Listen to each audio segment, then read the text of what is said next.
Wednesday, May 27, 2026. Welcome back to the Global Defense War Monthly Panel. I am John Michael Chambers. Each monthly broadcast, we will cover from a military perspective just what is going on behind the scenes, dismantling the deceptions, and making sense of all the madness. All right, let's make some announcements here before we bring our panel on. I'm launching a new show, a monthly panel with experts and witnesses called Off-World with JMC. It's time. We will be covering the president's releases of Area 51 related information and a whole lot more. So stay tuned to that monthly panel. Some new folks I'll be bringing to the screen with us and some familiar faces as well. Off-World with JMC. Next image, please. A lot happening at JMC Broadcasting. Why? There's a lot happening in the world. We were among the very best in covering healthcare during the pandemic phase at American Media Periscope. During my time here at JMC Broadcasting, we have focused solely on military intelligence and economic reporting, lean and mean, with the type of broadcasting they're familiar with. We're going to now be bringing in a healthcare division. The show host and face of that will be the lady you see on the screen, Christy Lee. The Truth About Health premieres June as a weekly broadcast, as well as monthly panels to follow. Stay tuned.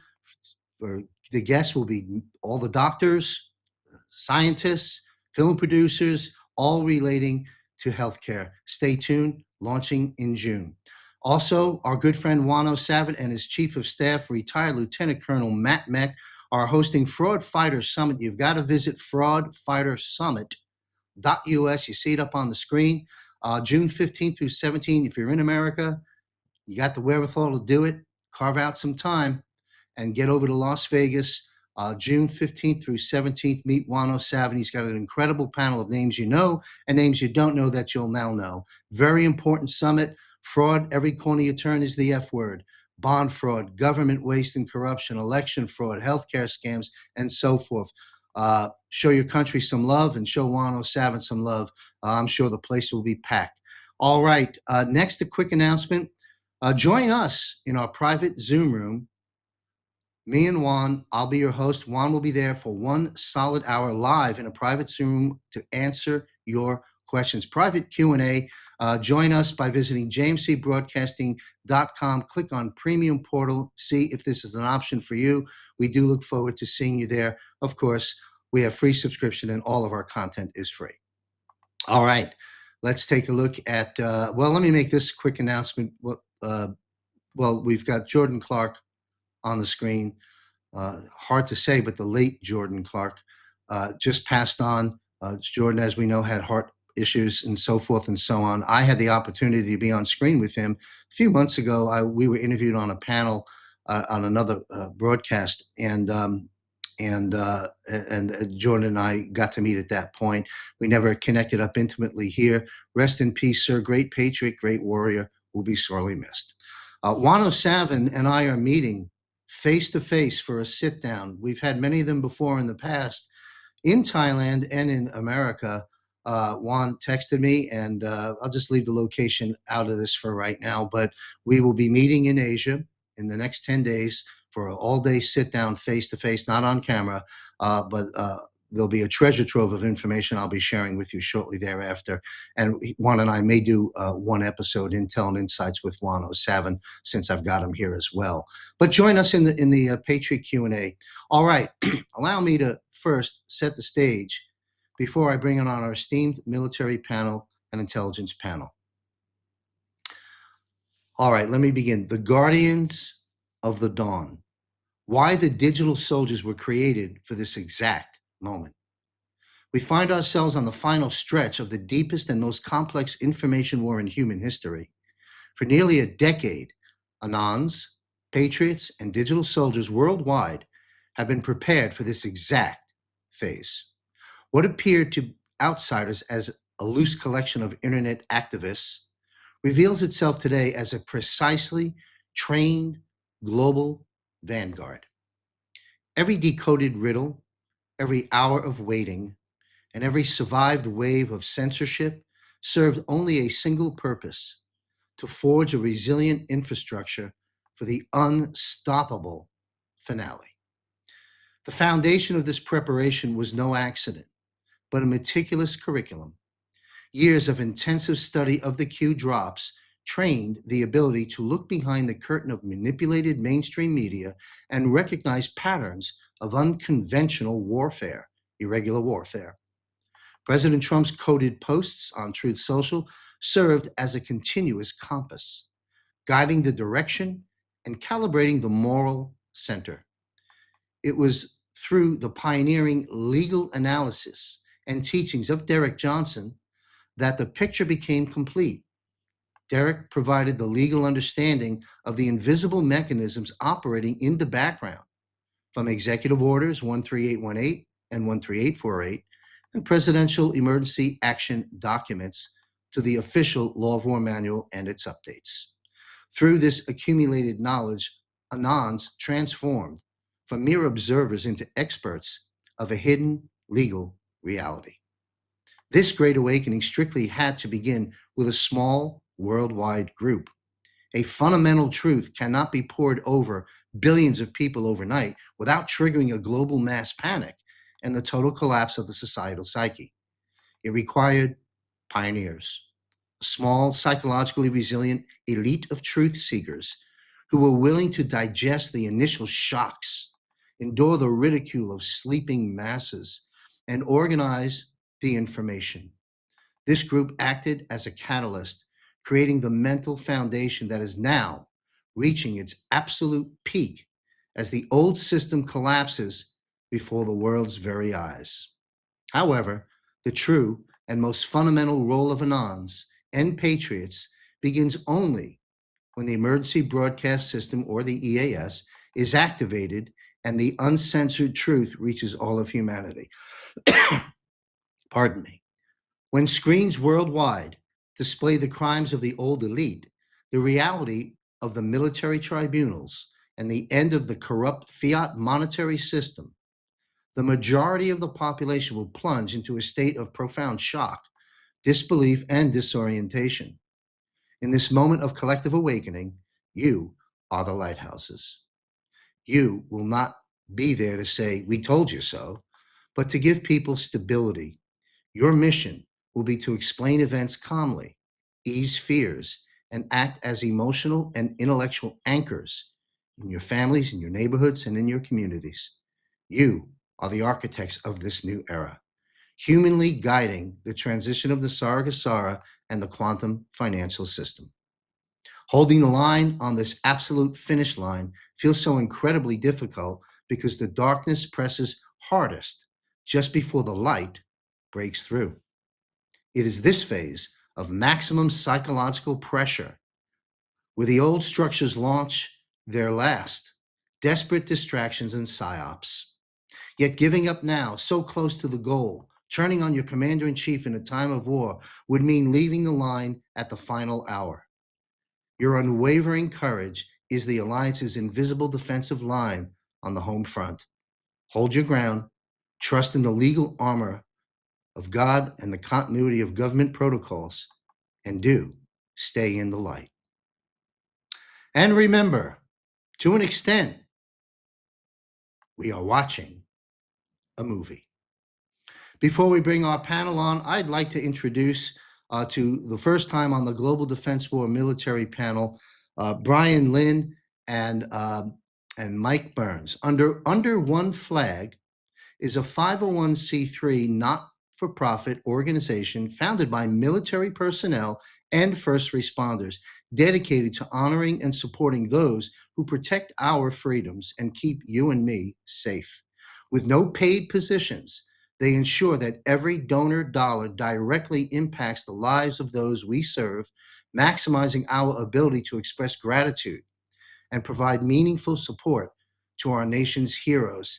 I'm proud to say that JMC Broadcasting has set up a monthly automatic contribution to Under One Flag. Please welcome the founder and co-founder, Mike Burns and Brian Lynn, to the Global Defense War. Welcome, gentlemen. Thanks so much for having us. We greatly appreciate the opportunity to share our story and our mission with your audience. Well, thank you for being here. You and I, Mike, met on the other panel, Eyes on Gitmo. Nice to see you again. And nice to meet you, Brian. First time. Thank you, sir, for being here. Yes, sir. Nice to meet you. Thanks for having me. I much appreciated.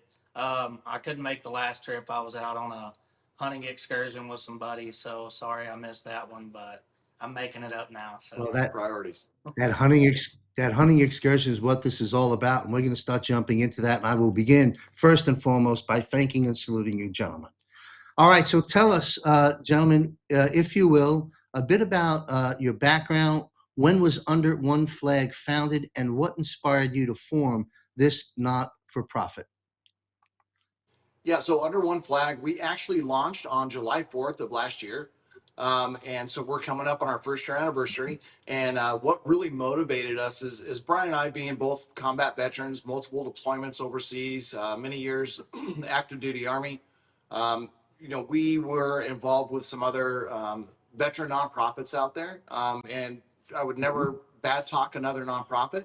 They're out there doing their best and they're helping our brothers and sisters. But we just felt that there were some things that we could probably tighten the shot group up on a little bit, and just kind of improve and focus a little bit more on what we felt the needs were, filling some of those voids.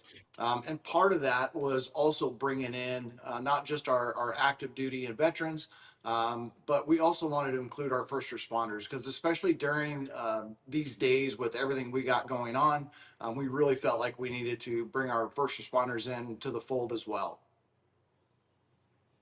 Understood. Well, thank you. Share with us, if you will, a bit about in what ways does Under One Flag actually assist veterans and first responders.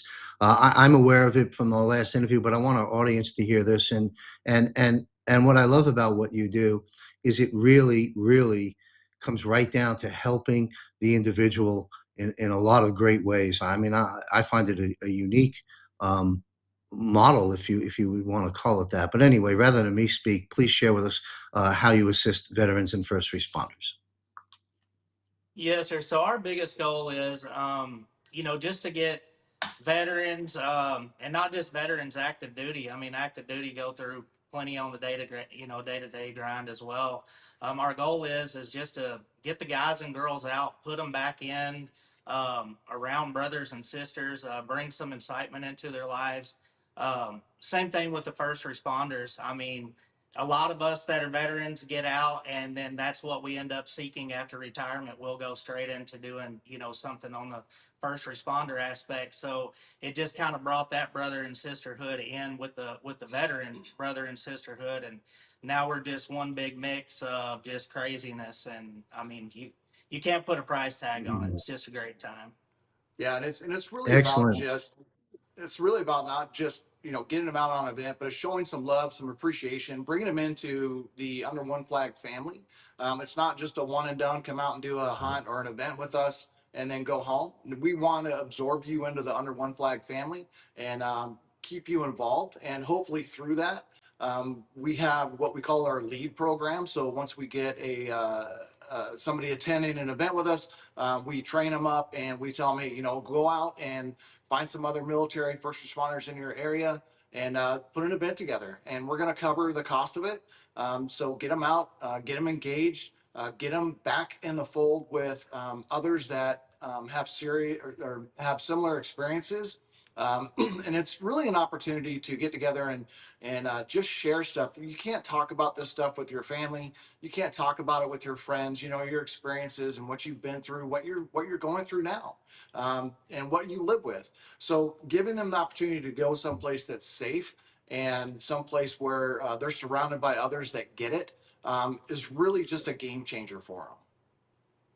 Yeah, so important. I can't thank you enough. And I can't thank retired Brigadier General Blaine Hull for making the introduction to you and your organization. And I'm happy to give any announcements and support to it and get the word out there. I'm sure it takes a lot of effort and sacrifice keeping things running over there. With all unpaid volunteers, are you in need of any assistance from people in addition to financial? To help with your mission. Yeah, absolutely. And we're always on the lookout for anybody who wants to get involved on different aspects. So and, again, we have our lead program where we train them up, we send them out, we get them involved, we get them on a new mission. But we're also always looking for anybody who can volunteer their time. There's plenty they can do. Let's say we do a hunt. There's people that can come out and can help with cooking, can help with setting up camp, tearing down camp. At times we might need some assistance, maybe with a guide or dressing out an animal or something along those lines. And of course, to make all this happen, we got to have the donor dollars and the sponsorship to make it happen. Again, we are 100% all volunteer, no paid positions, maximizing every penny to make sure that it goes towards our mission and helping our fellow brothers and sisters out there. But it still takes money to make that happen. So yeah, anybody that is interested, they can go to our website, www.underthenumber1flag.org, and just send us an email, send us a message. If you or somebody is interested in becoming a part of what we're doing, military, first responder, or wanting to volunteer time, you can put all the information in there and reach out to us, and we'll get a hold of you and get you involved. Thank you, Mike. To my producer, I should have scripted this in. If you can pull up the website, I'll chat a bit while you're looking to do that. I would like to navigate through a couple of spots on the website. I think pictures are, well, every picture tells a story. So anyway, if you can pull up that website, if not, let it be known to me. In the meantime, is there anything in the news or new developments that you're presently doing at Under One Flag that you care to announce or share with us? Right now, through our donors, I know we just finished up a trio at a place out in Texas that runs hunts, and they volunteered. And just on very minimal dollars, we were able to push 3 people through there. Through our lead program, our leads are working on some things right now, and I think we're gonna run a thing through Dias Air Force Base, which is close right here in Abilene. So I mean, lots of good things coming up, and anytime we have something coming up, we'll either hit Sandy up or you up, and let you know so that you guys can push it out for us as well. But one more thing that I just wanted to speak out on is a few minutes ago, you said, I can't imagine what it takes to make all of this run. So while we're talking, I would like to take a second to just say I know my wife, I always have strangers at the house, and she's seeing people come and go. And I know Mike here deals with the same thing, and our leads as well. And a couple of our leads, I'm sure their wives are probably like, where are you always going to? Where are you always going? But we always have events going. And I just want to, give gratitude where it's due to the spouses that help keep this thing going as well. Absolutely. Very important to acknowledge that support. We do have the website up there.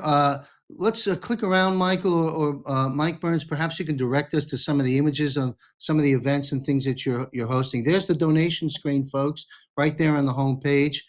Find some love in your pocketbook and support those that have provided us the freedoms that we have. Yeah, take a look at the site, folks, to our audience. Mike, you might want to comment on these images. Walk us through this a bit before we wrap up with a concluding question. Yeah, What are we absolutely. looking at? So these are just a few of the events that we've been privileged to do to get some military and first responders out. We did some trophy ram hunts where we had a military, a firefighter, and a law enforcement come out independently, so that way we can kind of focus on them and just let them know that weekend was all about them, and they had the opportunity to come out and just do some trophy ram hunts at an amazing place out here called Clyde America Exotics, who donated those hunts to our individuals. And we have a lot more coming up. We got some stuff that's going to be happening in West Virginia early next fall. We got some more stuff happening here in Texas. We got every type of thing you could think of. If they're looking at doing a hunt, a fishing trip, whitewater rafting, rock climbing, whatever it is that they're into, we're going to do everything we can to make that happen for them and just get them out and engaged. That camaraderie, I'm certain, must be enormously beneficial.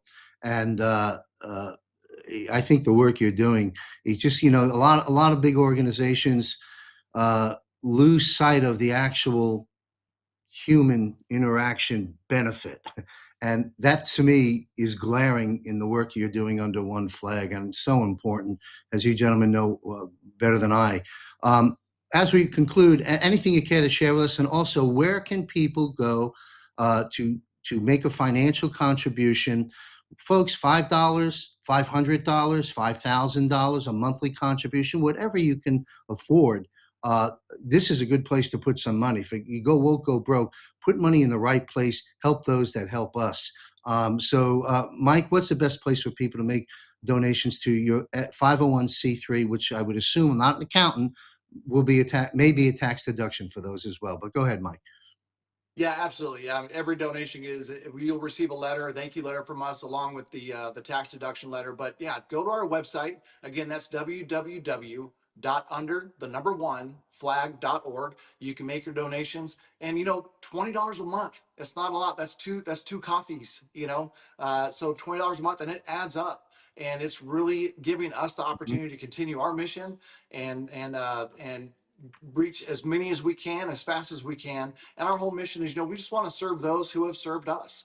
And again, just give them a little love, show them some appreciation, and bring them into the fold, bring them into the family, and just let them know that they have the support, they have the camaraderie, they have the family that's here for them. So again, thank you so much for the opportunity. We appreciate it.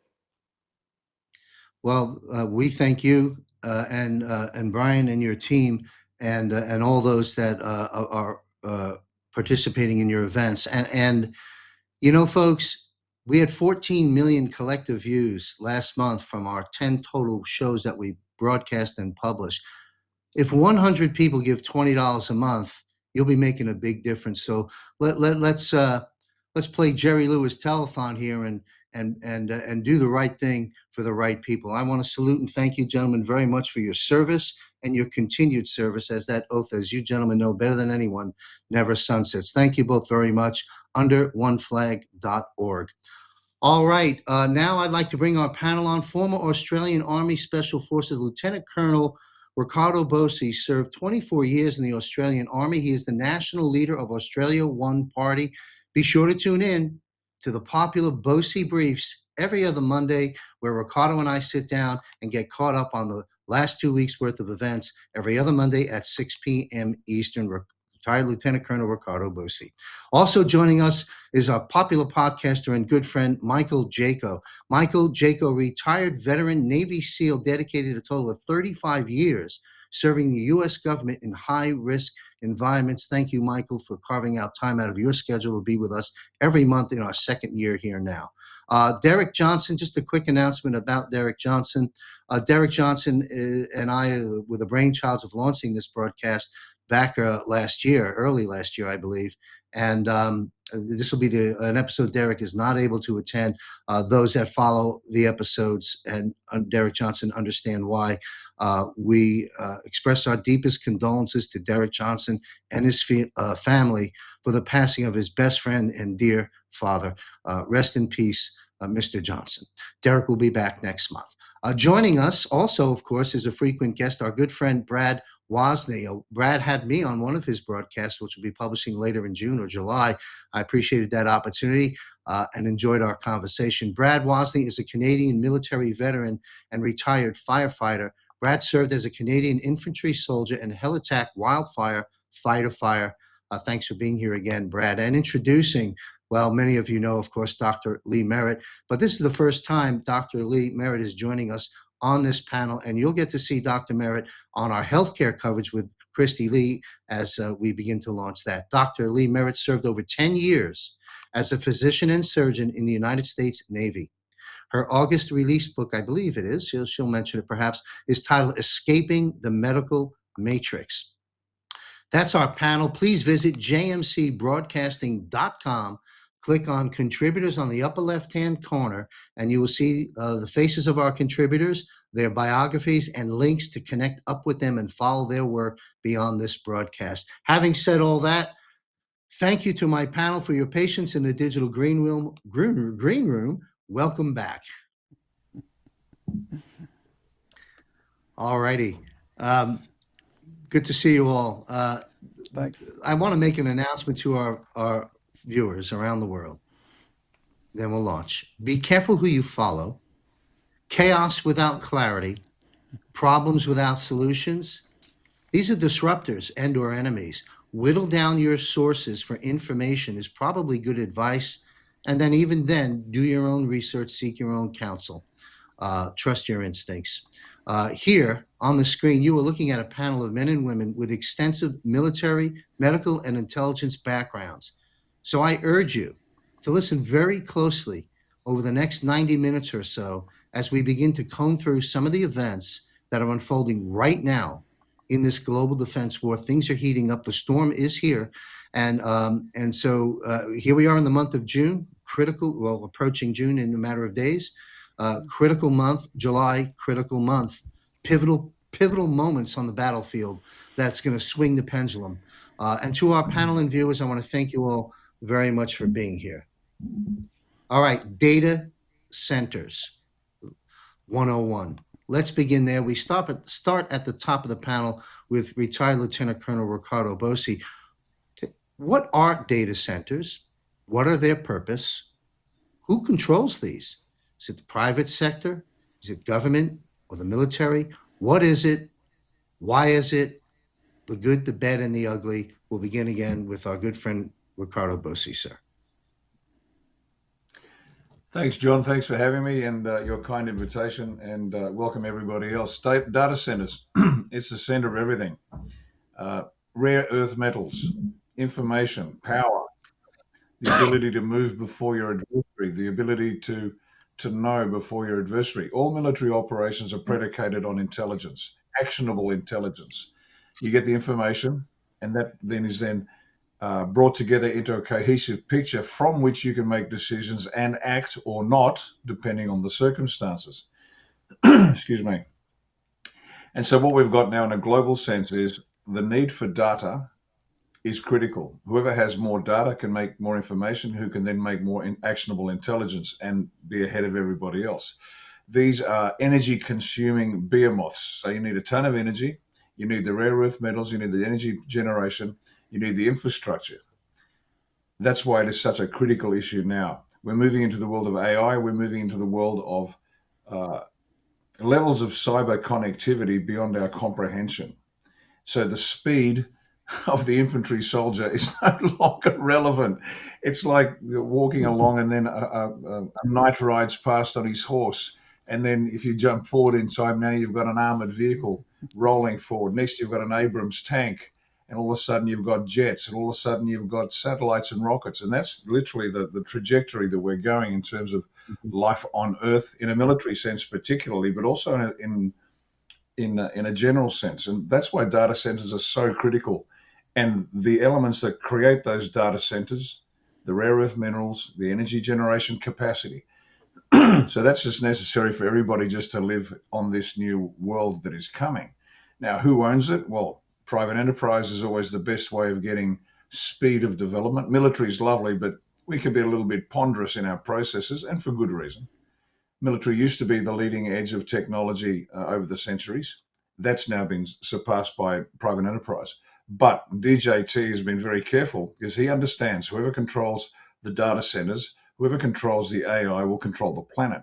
And that's why he's buying a percentage to get somebody on the board of all of these companies to make sure there is a controlling mechanism, because we all understand, and therefore DJT does, that whoever controls the information, the data centers, the means of knowing will control the planet.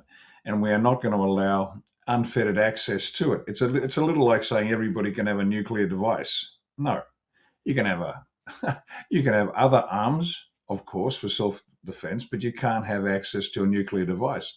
Similarly, you can have a laptop to do your work, but to control that level of data and information at the speed of thought needs to be constrained, because we have just demonstrated as a people we are incapable of knowing right from wrong without somebody reminding us with a bit of a heavy hand. That's exactly why we are in this predicament.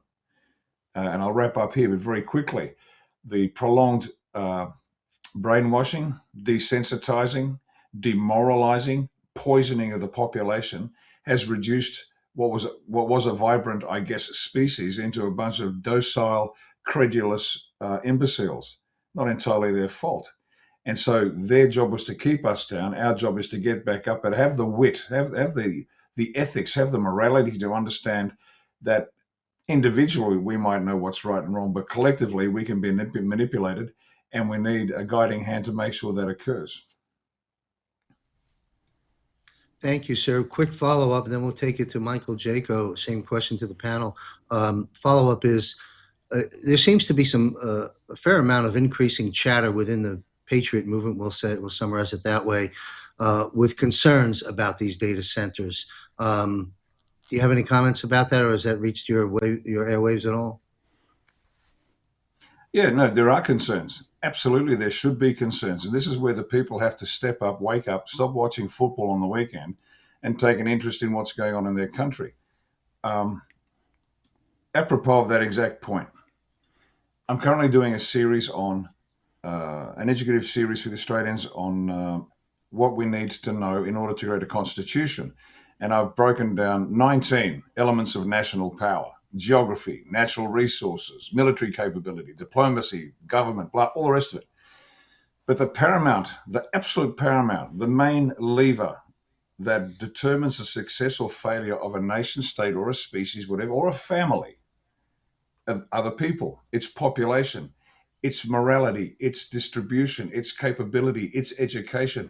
Now, everybody knows that you can take a first class business idea, and if you've been in business, you know exactly what I'm talking about. If you have a second class team trying to run with a first class business idea, you won't make $1.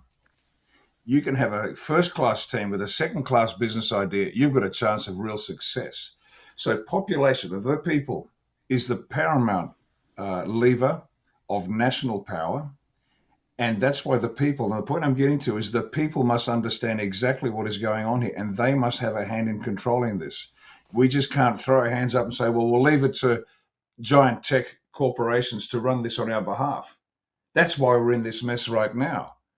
This is something we have to understand. This is something we need to keep a very close eye on through our elected representatives. But even without that, because we can't trust the bastards, we know that they're crooks. So we need to keep a very close eye on what they're doing and understand we have a role in it.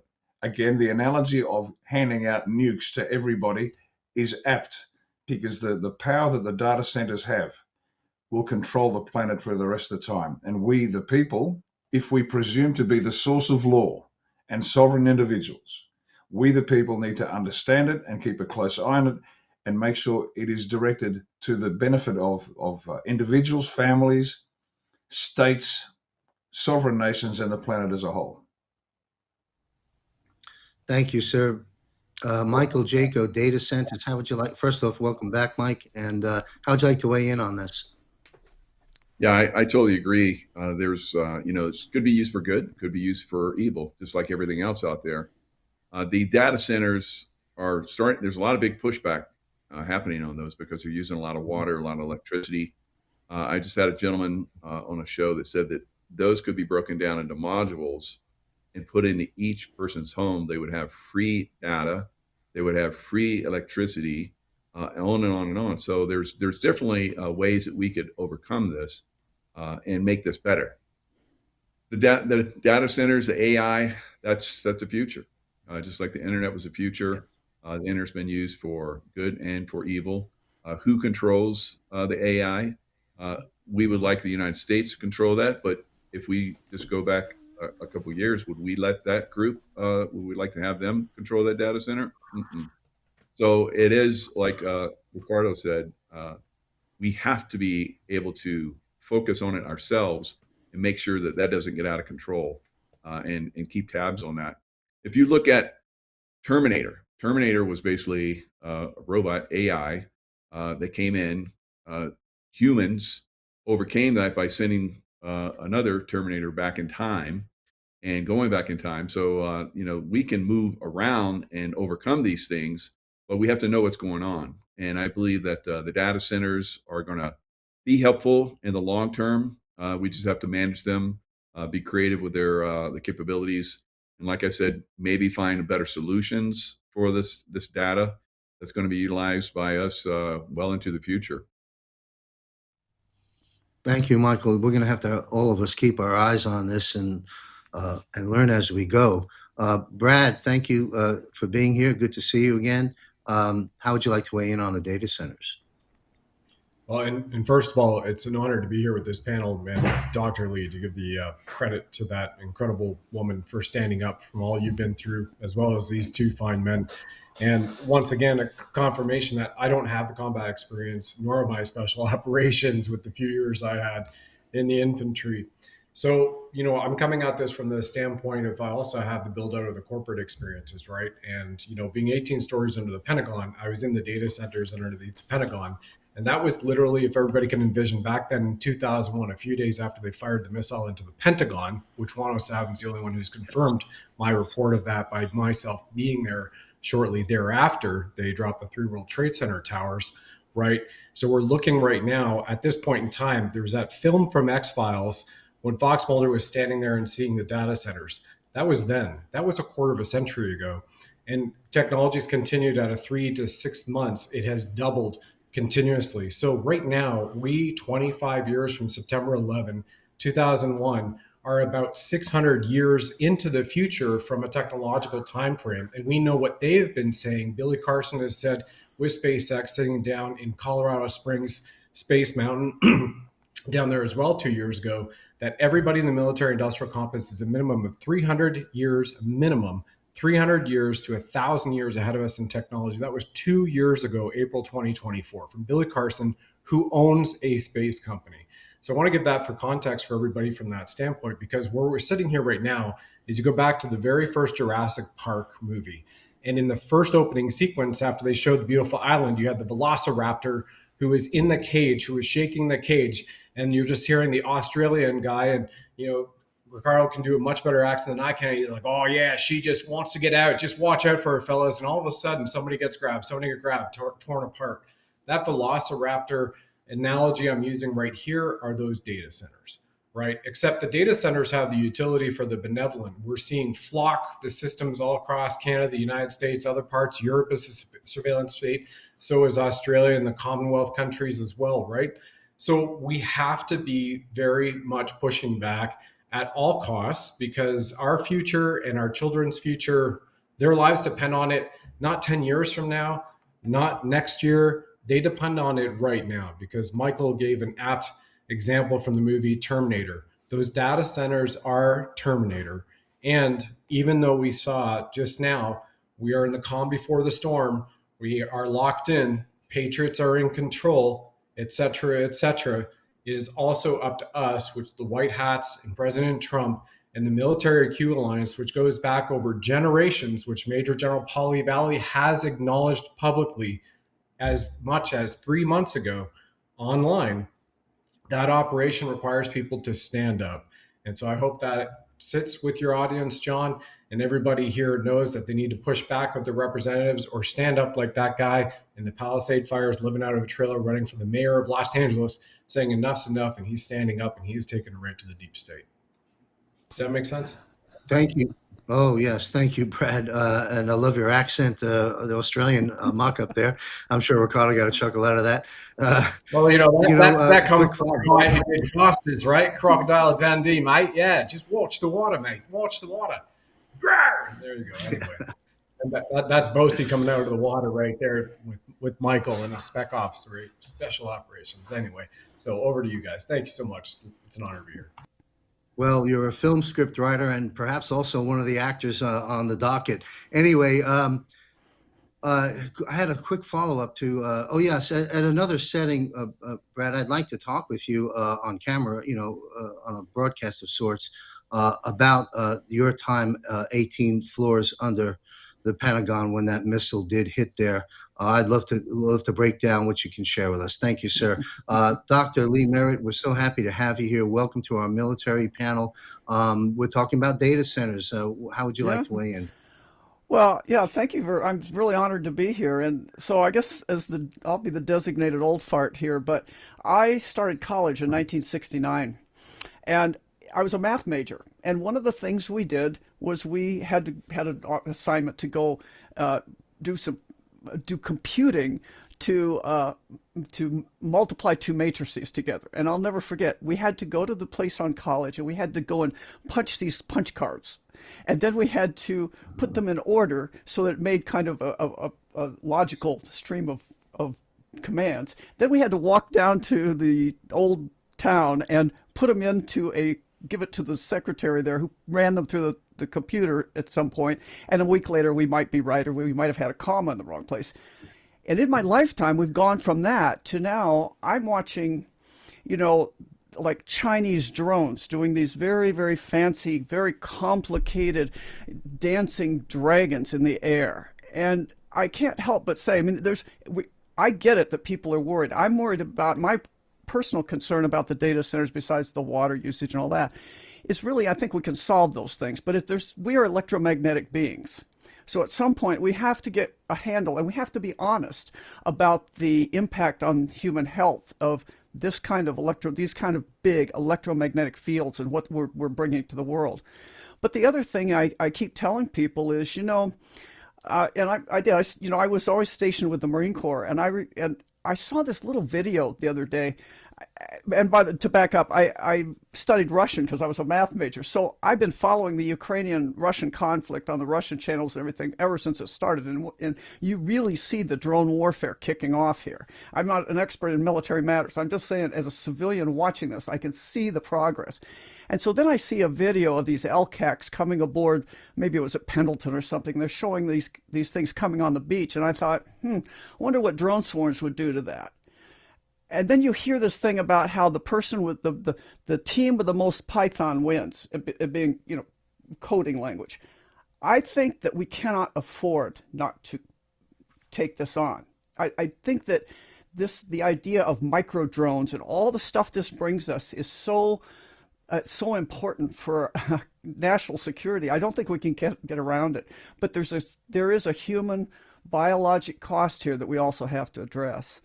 And I guess that's what I would say. Well, thank you very much. Yeah, so data centers, we all have to keep our eyes and ears on this. We say oftentimes in our movement, nothing can stop what's coming in terms of our ultimate victories in this war, but nothing is going to stop AI and data centers and this information. But we have to be good stewards of this. And so we're going to watch and learn. And thank you all for weighing in on that. This next topic is vastly different. I'm going to title this next question, Masks Gone Wild. Okay, how's that for, let's put up the image to our producer. We'll take a look at this image and you'll understand why I'm calling this Masks Gone Wild. Take a look at this. This is Fox News. I'm sure you've seen it. It's gone viral. I didn't even watch the episode. I caught the drive-by quick thing, and we're going to have the panel briefly comment on this. Next image. I think there's a second image further focusing on that. Now, tell me that's not a mask. All right. So back to the panel. Masks Gone Wild. How's that for getting the attention of the target audience, as Derek would say? It raises the question, and Lieutenant Colonel Bosi and I, we covered this on Bosi Briefs. But I'd like you to weigh in on it, and of course have the rest of the panel weigh in on what do you make of this overt move? And don't you find it, the question I have, and I'd like you to weigh in on, is we know that fake news is fake. We know that Fox News is in that camp.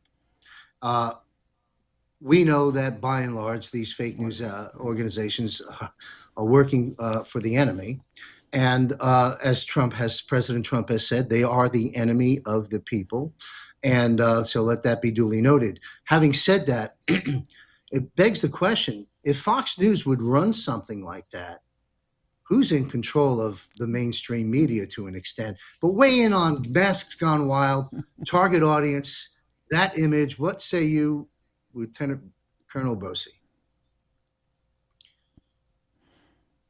We've got no audio sound. There we go. Sorry, full disclosure, John, I should come clean. I'm actually a black lesbian, but the mask is excellent.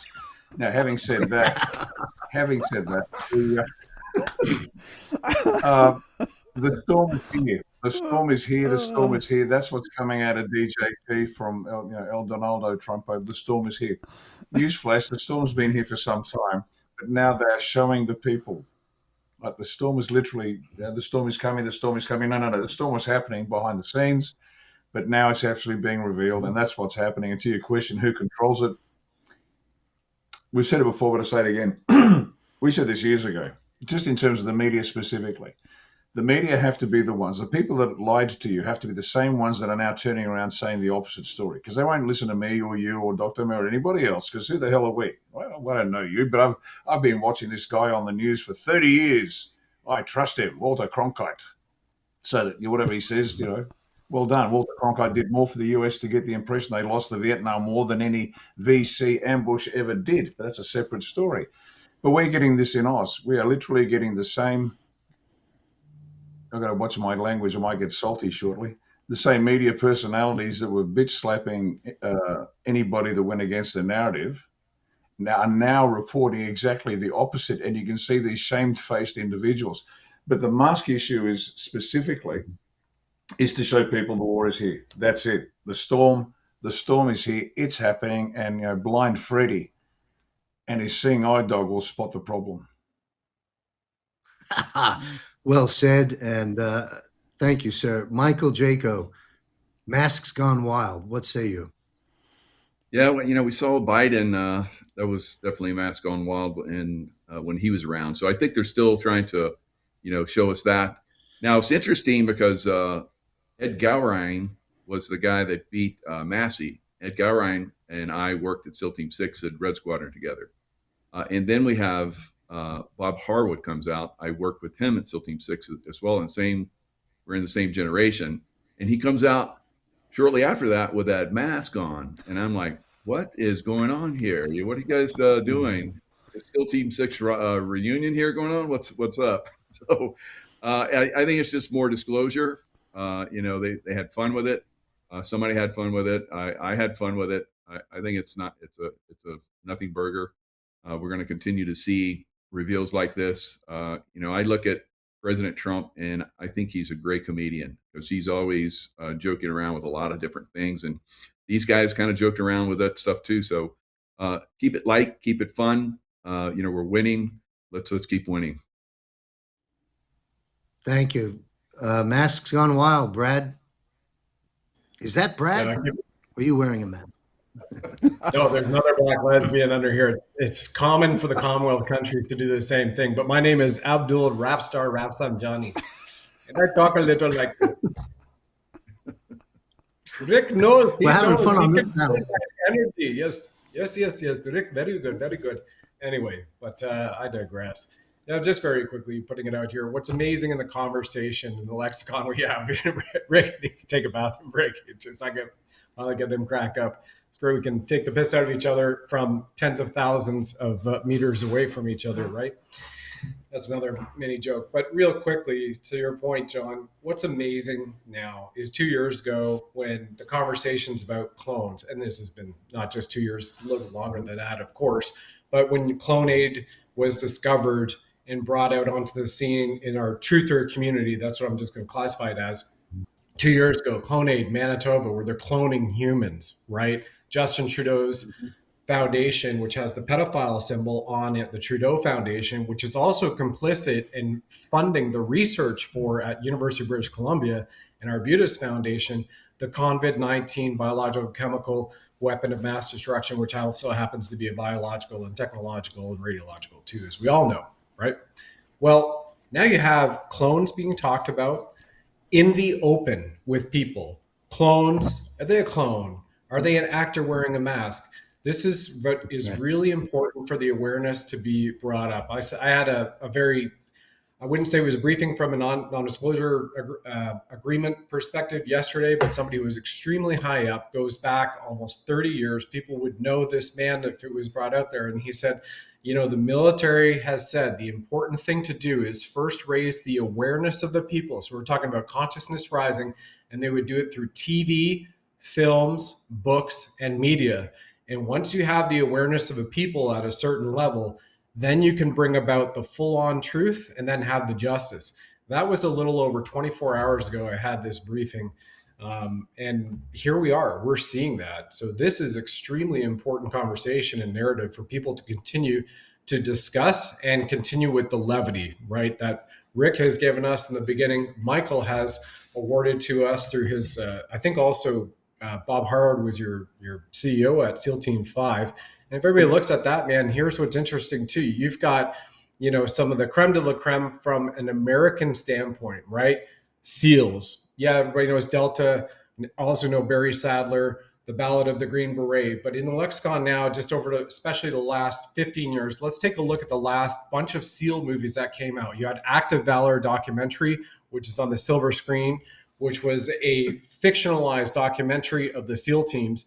You had the Marcus Luttrell, right? We had Lone Survivor, and so many others. So I find it really fascinating, and I'm pulling out threads here right now, that we have a SEAL Team 6 member who Michael served with, who beat out Thomas Massey, a SEAL Team 6 veteran whom Michael served with as well, who is an officer, one of the greatest Navy SEALs ever. If you look at the history by what's found online about Mr. Bob Howard, as Vice Admiral, by the way, excuse me, Mr. Vice Admiral, he earned that title, SEAL Team 6. So SEALs coming out. And I think that's something that gives it a lot more gravitas than just having, Lenny Penny from down the street or Joe Bloggins, wearing a mask and showing up for 5 minutes, because we're still talking about it, 4 days later, and this will continue to move the needle forward for awareness so that the White House can have the full disclosure we need before the EBS rings in. Hope that makes sense, everybody. It does. Thank you. Fascinating subject. And we're going to talk about the EBS a little bit later on. I'll take that question to Dr. Merritt. Masks gone wild. How would you like to contribute? Yeah. Well, I was just going to say, people always want to say, oh, that's just CGI, that's just AI, that's not real, blah, blah, blah.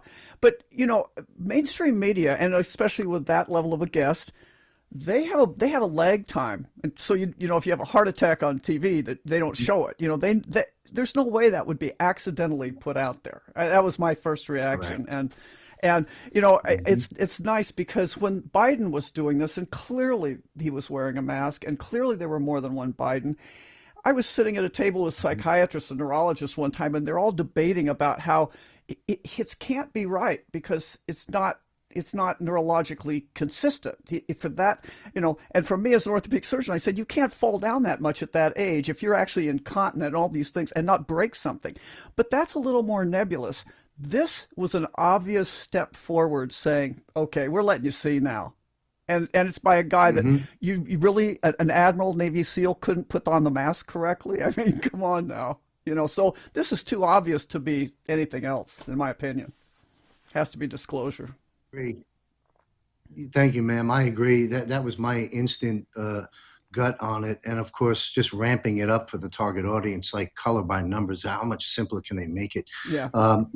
Folks, to our audience, central casting. I think I ran a clip at one of the shows last month. Someone put together of the president, montage of him saying central casting. Look at him. He's central casting. Chairman G, tall Chinese man, central casting, central casting, central casting. What is central casting? Central casting is an American casting company that specializes in casting of extras, body doubles, and stand-ins. It was founded in Los Angeles in 1925 and has moved on to a couple of other states, being used clearly in this psychological operation information war we've been engaged in.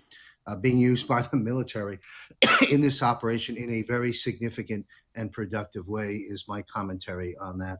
Central casting, folks. There's a reason he says that. All right, let's move on. Where are we going here? Let's talk about, let's put this up, put the image back up. It's apropos right now. We're talking about masking, central casting. We oftentimes invoke films. To our producer, if you got that image of our movie, guys, we've mentioned, there it is. You're watching a movie. To an extent, we're watching a script. Okay, Siskel and Ebert there, of course, having some fun. Let's talk about Tulsi Gabbard. We'll go back to the top of the panel with retired Lieutenant Colonel Riccardo Bosi. Tulsi out. She was a Democrat. She ran on that ticket. Ends up in the Trump administration. From my seat's done a phenomenal job. I can stand to be corrected by this panel, but that's how I stand on it. My question is this: she's out now, or soon to be. Is she good or bad? Was she put in that position knowing certain aspects about Tulsi? How was she used? Why is she exiting the script? What do you see happening here? And will she release another tranche of incredible information to put more nails in the coffin of the deep state before she's officially out? Unpack Tulsi Gabbard in any way you care to, sir. Riccardo Bosi. Hardly a challenge. Okay, we're watching the movie. I'm glad you put the clip up. Now, Tulsi was cast in the show to be the outsider that was going to shake up the organization. Now, anybody who's spent a bit of time in a large amorphous mass like the military or intelligence or any big corporate, you know you can't change it. You don't change the leadership, you don't change the organization, because the organization lives unto its own rules. But she was cast to play the role of the outsider. Now, what she was cast. She's attractive. She's intelligent. She's a woman of real substance. I mean, there's the trifecta right there. So that's got everybody's attention just to watch the screen. I love the little shock of grey hair. Nothing hotter than that. Just brilliant. But she also had substance, which was just so cool. Nice. Everybody's rooting for Tulsi Gabbard. You've got the Democrats going, yes, one of ours is in on the inside. It was masterful casting. Absolutely brilliant. Now, she turned up and people thought, well, she's here to investigate and see what's going on. No, the intel work was done way, way, way before. The preparation was done. The organization had been infiltrated. They knew exactly what was going on. This is the obvious show to the target audience. Oh, this is what's going on. So she came in, she cleared the deck, she cleared multiple levels of leadership. She declassified a ton of information. She threw it all out there, but this was all planned well in advance. And so was her departure, because every character in a film has a role to play, and then they'll be pulled out. And, you know, boo-hoo, it's sad. One of my favorite characters is gone. What's going to happen next? You've got the audience's attention all over again. But to think she was this outsider that was going to change the world from the top down, that's what people think's happened. I thought that, you know, God, let me think, how long ago was it? 20-something years ago. I was in a lieutenant colonel, still in the army. I actually believed in things like good ideas win. How naive was I? Anyway, we came up very, very quickly. We came up with an idea in special ops with no authority to forecast technology and capability needs years into the future. It's the holy grail for futurists, and that's what we did on our own. No authority from the boss. We just did it. No increase in budget. We just did it. Showed it to the US, they loved it, wanted it. Showed it to the UK, they said, wow, we've got 1,000 people working on this for 5 years. Didn't even get close. So we knew we had a genuine world first in Oz in terms of capability development. Got shut down by the commander of special ops. Man had a brain the size of a pea. No worries. I had a mate that was a parliamentarian. He was a senator. I rang him up and said, mate, I've got this idea. It'll change the way the entire Defence Force does business. We can compare apples to oranges and get the best return on investment for every dollar spent. And I showed him, and he said, come back in a couple of days. Within 2 days, I'm now sitting in front of the Minister for Defence in the Australian government. Now, that's like some light colonel out of, I don't know, pick a base in the US, sitting opposite Pete Hegseth with no authority. Now, you just don't do stuff like that. Oh, this is a career-ending move. Even if I save the planet, it's Bosi. You can't do that shit. Get out of here. So I went in, and I'm talking to our Minister of Defence, your Sec War equivalent, with no authority. And I thought this idea would be so compelling and so brilliant, it'd be grabbed. Well, naive Lieutenant Colonel left the office very excited because the minister loved the idea. And then all of a sudden, the oxygen got pulled out of the tent and nothing ever happened. I didn't even get a kick in the backside, which I should have gotten. I was expecting. Didn't even get that. Nothing was said. So I learned really quickly, good ideas don't win. It's got nothing to do with that. Just a naive light colonel, a long time ago. So to think that Tulsi Gabbard was going to come in and effect a change from the top without some prep fire, infiltration of the organization, identifying who's who in the zoo, who's got to go and who can stay, who we can trust, who we can't trust but can turn, who we can't trust and can't turn, so they're going to go. All of that work was done beforehand. She's turned up. She's done a bit. The target audience has now seen the disaster that is intelligence in the US, but she's played a role, done a brilliant job, and now she's off the set. And I'll finish on this. If anybody imagines that Donald Trump sits back and lets all his departmental secretaries just run their own war without a coordinating guidance from him, you're dreaming, as we say in Australia. You're dreaming. Now, that's the way it's been done previously, certainly in Australian politics, because departments are run by different elements of the cabal and they're in competition with each other. This idea of a whole of government approach is great in theory. Now, you've got it under DJT, but nobody's had that before. You've literally had these different feudal states, let's call them, competing with each other to benefit their funders. But we got to remember that DJT is got these people well under control. They know what their orders are. They're doing what they're told and how they're told to do it. So when Tulsi Gabbard says, and I'll finish here, Tulsi Gabbard says, no, Iran, no evidence of nuclear manufacture. And Trump says, well, she's wrong. I don't trust her. Not interested. Goes in and bombs the place anyway. People resign. Trump's a warmonger.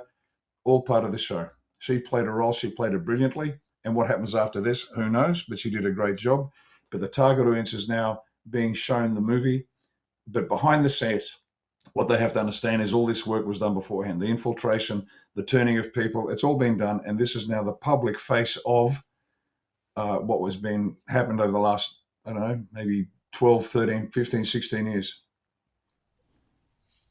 Thank you very much. Quick follow-up question. Do you anticipate that Tulsi Gabbard will just kind of, take her desk plant and her papers and put them in a briefcase and shuffle on off into something else? Or will she drop some more files and information like she has done concerning Russiagate and other things? Can we expect anything of substance and value as she exits, or is this pretty much she's out of there? I don't know. It could go either way. The one thing I'm reasonably sure about is that when she goes, she won't come back. And does her husband have cancer or not? I don't know. It could be part of the show, could be real. But it's an excellent way of killing the star or the star's role because they've got other things to worry about. But is she going to drop a bomb or two before she leaves? Oh, what a perfect opportunity to do so. But I don't know. Thank you, sir. Michael Jaco, Tulsi Gabbard. Central casting, we are in the role of Cruella de Vil, of course, with the gray streak, 101 Dalmatians. When I saw that, I'm like, okay, we're seeing a movie. So what are you going to show us here? And she never really showed us anything, I thought. Before she came in, I have a friend that was asking her questions, was around her and Joe Rogan. Both she and Joe Rogan thought they didn't see anything about 9/11 that was different. And when I heard that, I'm like, okay, she's controlled, right? She's done some NDAs or something. She's not going to talk about that. And Joe Rogan, what's your situation? So we could probably talk about some of the truthers out there that have been compromised. But anyway, what we're talking about is Tulsi Gabbard. So when I think it was about a month ago, it was around the time frame. I think it was George Webb was saying that she was already gone. She was fired a month before she left, or supposedly was going to left. And I was like, what? And that makes a lot of sense because, of course, she would go, when other people starting to exit. But I think they held her back for a better ending. So whatever this ending is that she's going to be going through remains to be seen. Are there going to be files released? You mean like the files, the 40 boxes of files of information on JFK and Martin Luther King that basically left her office floor mysteriously by the CIA just came and picked them up? Weren't those locked away? Isn't it like I've been, high security stuff in the past, top secret stuff, manager of that. It doesn't just walk away. Somebody just doesn't come in and take it away. That's ridiculous. So there's more going on here. Who knows, the bigger picture. I think, maybe it won't even be revealed. Now, we're talking about what is she going to do afterwards? I've heard people say that she basically brokered a deal to resign instead of being going to jail because she's done some other things. I think we might find out. But she resigned. She agreed to resign because she wants to run for office. She wants to run for president. I don't, if the information that I've been hearing actually comes out, she won't be running for dog catcher. But we'll see. A dog catcher like 101 Dalmatians. So there. I don't think we're going to see anything from Tulsa. It's if anything comes out before she leaves, it's because it was planned, and they're just going to use her as a way to drop more information. Interesting intel and perspective. Thank you, Michael. We'll see how that plays out, but mostly I think we'll be entertained and pointed in many other directions as this battle continues to restore our constitutional republic. And soon people will say, Tulsi who? But we'll see what happens, Michael. Interesting perspectives. Thank you very much. Brad Wozny, how would you like to weigh in on this? Just very simply from, the strategic theater perspective here. And once again, everybody, you have the Commander-in-Chief Pro Tem of Australia and New Zealand, who's sharing with you incredible background, as well as Michael. You're taking it from the top experts in the world, as far as I'm concerned here. And then obviously Dr. Lee Merritt right after this.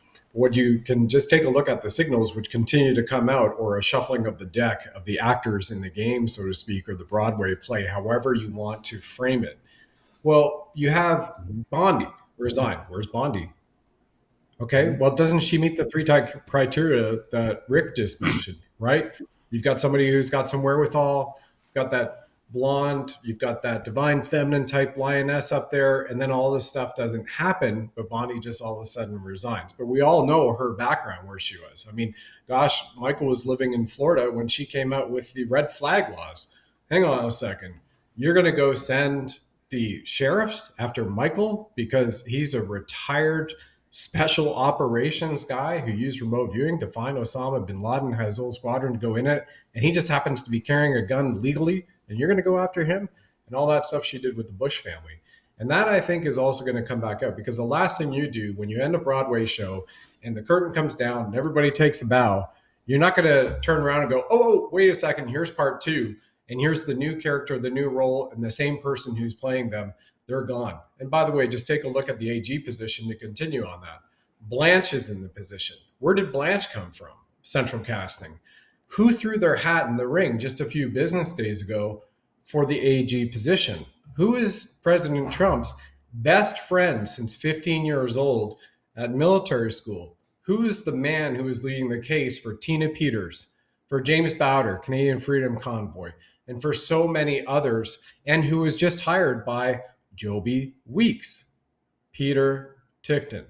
So we are stacking the deck, I think, from the public standpoint, even though we're very much aware that it's already been done behind the scenes to show the public that eventually you have certain things that go back to the Bondi, that go back to the Tulsis of the world, and et cetera, and on and on and on through every branch, whether it's judicial, executive, legislative, and go, well, but they didn't do this, they're responsible for that, and now we can do this. A month from now, a year from now, or 3 or 4 or 5 years from now.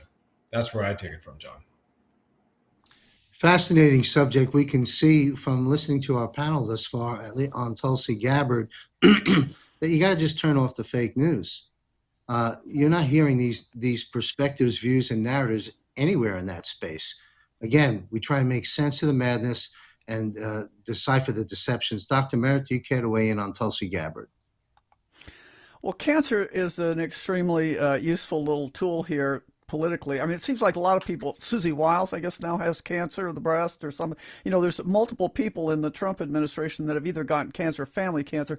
It's a good way to move people around, in and out. I just think that, and they can't really, hard to criticize because, they tried to criticize Trump as being believe it or not, pro-cancer, because he was defunding some of this nonsense cancer research. And so it's kind of hard for anybody on the outside now to not be sympathetic here.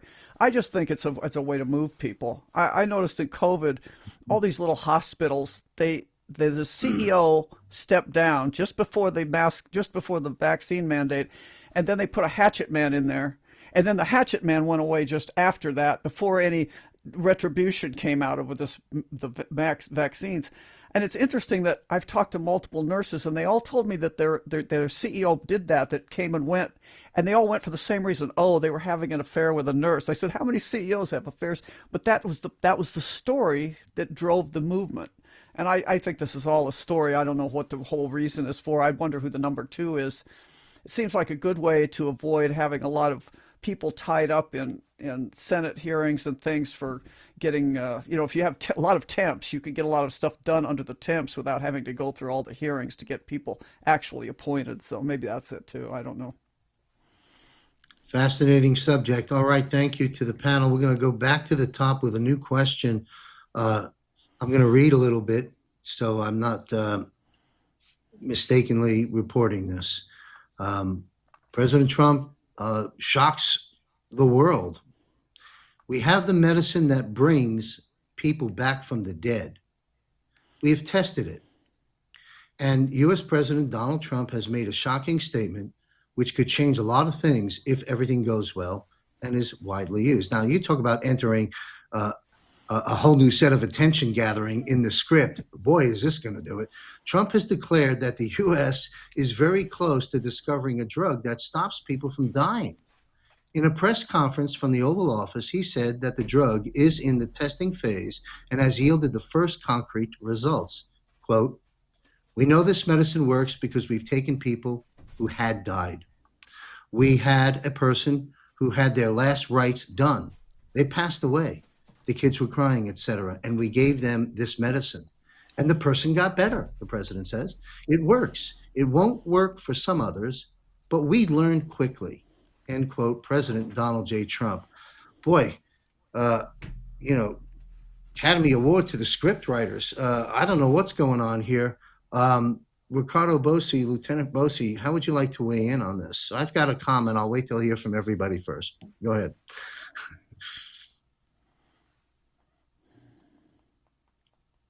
I'd love to hand this over to Dr. Lee first, but I'll just kick this one across to you. The first thing that gets to me is it's a con that there's things out there that we have no idea about. Brad gave us a very good rundown on the capabilities of modalities, technologies that are science fiction to us, but they've been around for a long time. That's point number one. So there's new stuff out there, which is true. And we know about the capacity of regrowing limbs in salamanders, for example, and then microelectricity to the limbs or stumps of creatures without that natural ability. If you get the voltage right, you can get they've grown. This is just in the labs. This is nothing new. Legs on toads, and Michael Jaco himself has described, growing limbs on dogs. And so the fact that POTUS is saying it is giving it new impetus. There's stuff out there. Now, why is that coming out? Hope, because we're about to send the people into a global psychotic shock. We're all going to die. I know of people whose children in their 20s, let's say now, are having dramas with their parents because they're basically saying, "Thanks, mum and dad. You consigned me to a death sentence because of myocarditis, pericarditis." And there's some real pain out there. This is potentially just POTUS's way of saying there is hope. This is the one thing that all of us know in any in extreme situation, no matter how hopeless it is, as long as you have hope, you can make the next day. And anybody that's lived more than a few years on the planet has been in that situation where sometimes you even hope that hope comes back. And so I'll just leave it there in terms of why it's coming out now and what role it might play. I think that's a great analysis. Faith, hope, and love. Hope. You nailed it. Thank you, sir. Michael, interesting topic. Yeah, I love the topic because it's near and dear to me. It's the machines that are going to bring people back to life. President Trump had these machines, and on a post he had one time, it's like, "Yep, you're going to be seeing these soon." And then he took it off, and he says, "I was just joking," but he's teasing these things out there. We know that for the most part, the healthcare system is the unhealthcare system. During COVID, we saw where a lot of people were murdered in hospitals on a massive scale.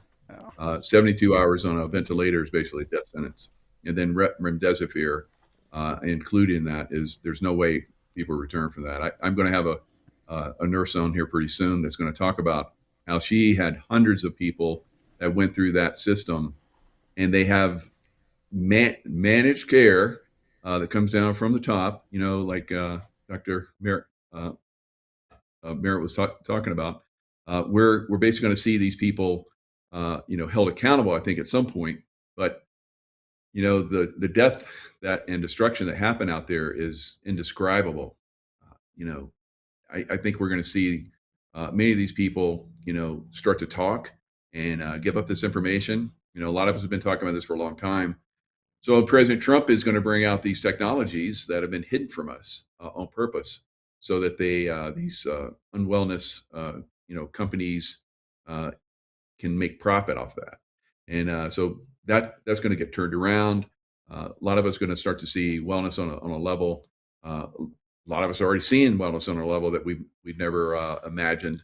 It's already starting to leak out. So I think that medbed technology type level stuff is here. It just needs to have a little bit of leak. The leaks are happening. The dam is about ready to burst, and I know a lot of people are ready for it. But it's insane. How many people have been under this unhealth care system and have died. Are they coming out with another one? Were people held accountable for the last one? It remains to be seen. But if you don't take criminals that cause death and destruction and hold them accountable, they're going to come back with another program. So we have to be aware of that. We've seen hantavirus. We've seen the latest problems that are happening in Africa. I think that a lot of this stuff is going to be exposed, and it's not going to happen. But we have to be out there talking about it, getting this information out there. Otherwise, we're gonna see it. All these 1% that died from COVID. That's nothing compared to what they are planning. The next one's going to be like a 32%er. But I think we're going to stop it out. But you're going to keep pushing it. They're already starting to push it, and we're going to have to be aware that there are technologies out there that easily can prevent any of that from happening, and we need to get those out there as soon as possible. Very, very important. Thank you. Brad, you want to take this on? President Trump's statements about, bringing the dead back, basically. Well, I mean, what better way to bring back Elvis, Princess Diana, Michael Jackson, and JFK Jr. than, we have this. Oh, and by the way, everybody else gets a turn. So all of you benevolent, come on in. We can read your aura, your soul signature, your cardiac ID. We know you're good. We know you're malevolent. Versus benevolent rather, excuse me. And going on 16 hours here, baby. Tongue-tied with the caffeine and the water. And by the way, there are technologies now too, right? So you can tune in with Dr. Lee Merritt. She's done an incredible job. Michael and I do multiple shows. There are technologies, wellness technologies now that with stuff we can't even say yet, but we have those testimonials on record of people who were in hospice that were told you're going to die tomorrow or next week. And they took something and it's 100% natural. And not just one, not 10, 20 people are released from hospice and they're at home and they're healthy. And this has happened in these last few months, right? So this stuff is here now. President Trump is going to be the arbiter of truth and saving the world by bringing this forward. All of this is ready to be released en masse, light beds, med bed technology as well. And again, I just go right back. Can't wait to see Pastor Bob Joyce go, hey, that's it, baby. I'm done preaching. Let me get up here and shake it on America 250. I yield my time to Dr. Lee Merritt now. Thank you, John. Thank you. Thank you very much. All right, Dr. Merritt, how would you like to weigh in on this topic? Well, serious topic, but very interesting. Well, and I haven't had too many surprises during this whole COVID thing, because if you'd really been understanding the medical literature, you knew that a lot of this was a scam, and a lot of the stuff they're telling us is just not true.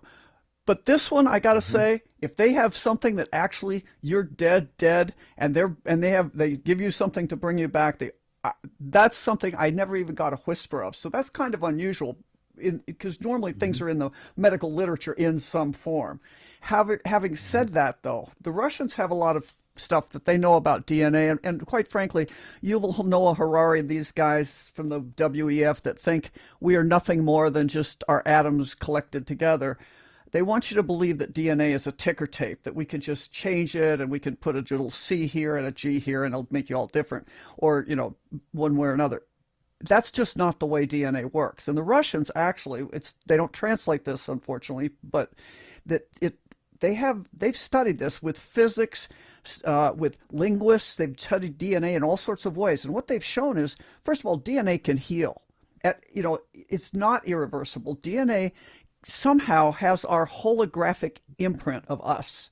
So even though I might make a protein that's exactly the same as a tortoise, it's coded slightly differently with syntax and spelling. And it knows that I'm me and that's a tortoise, and it makes it for me, not the tortoise. It somehow knows this.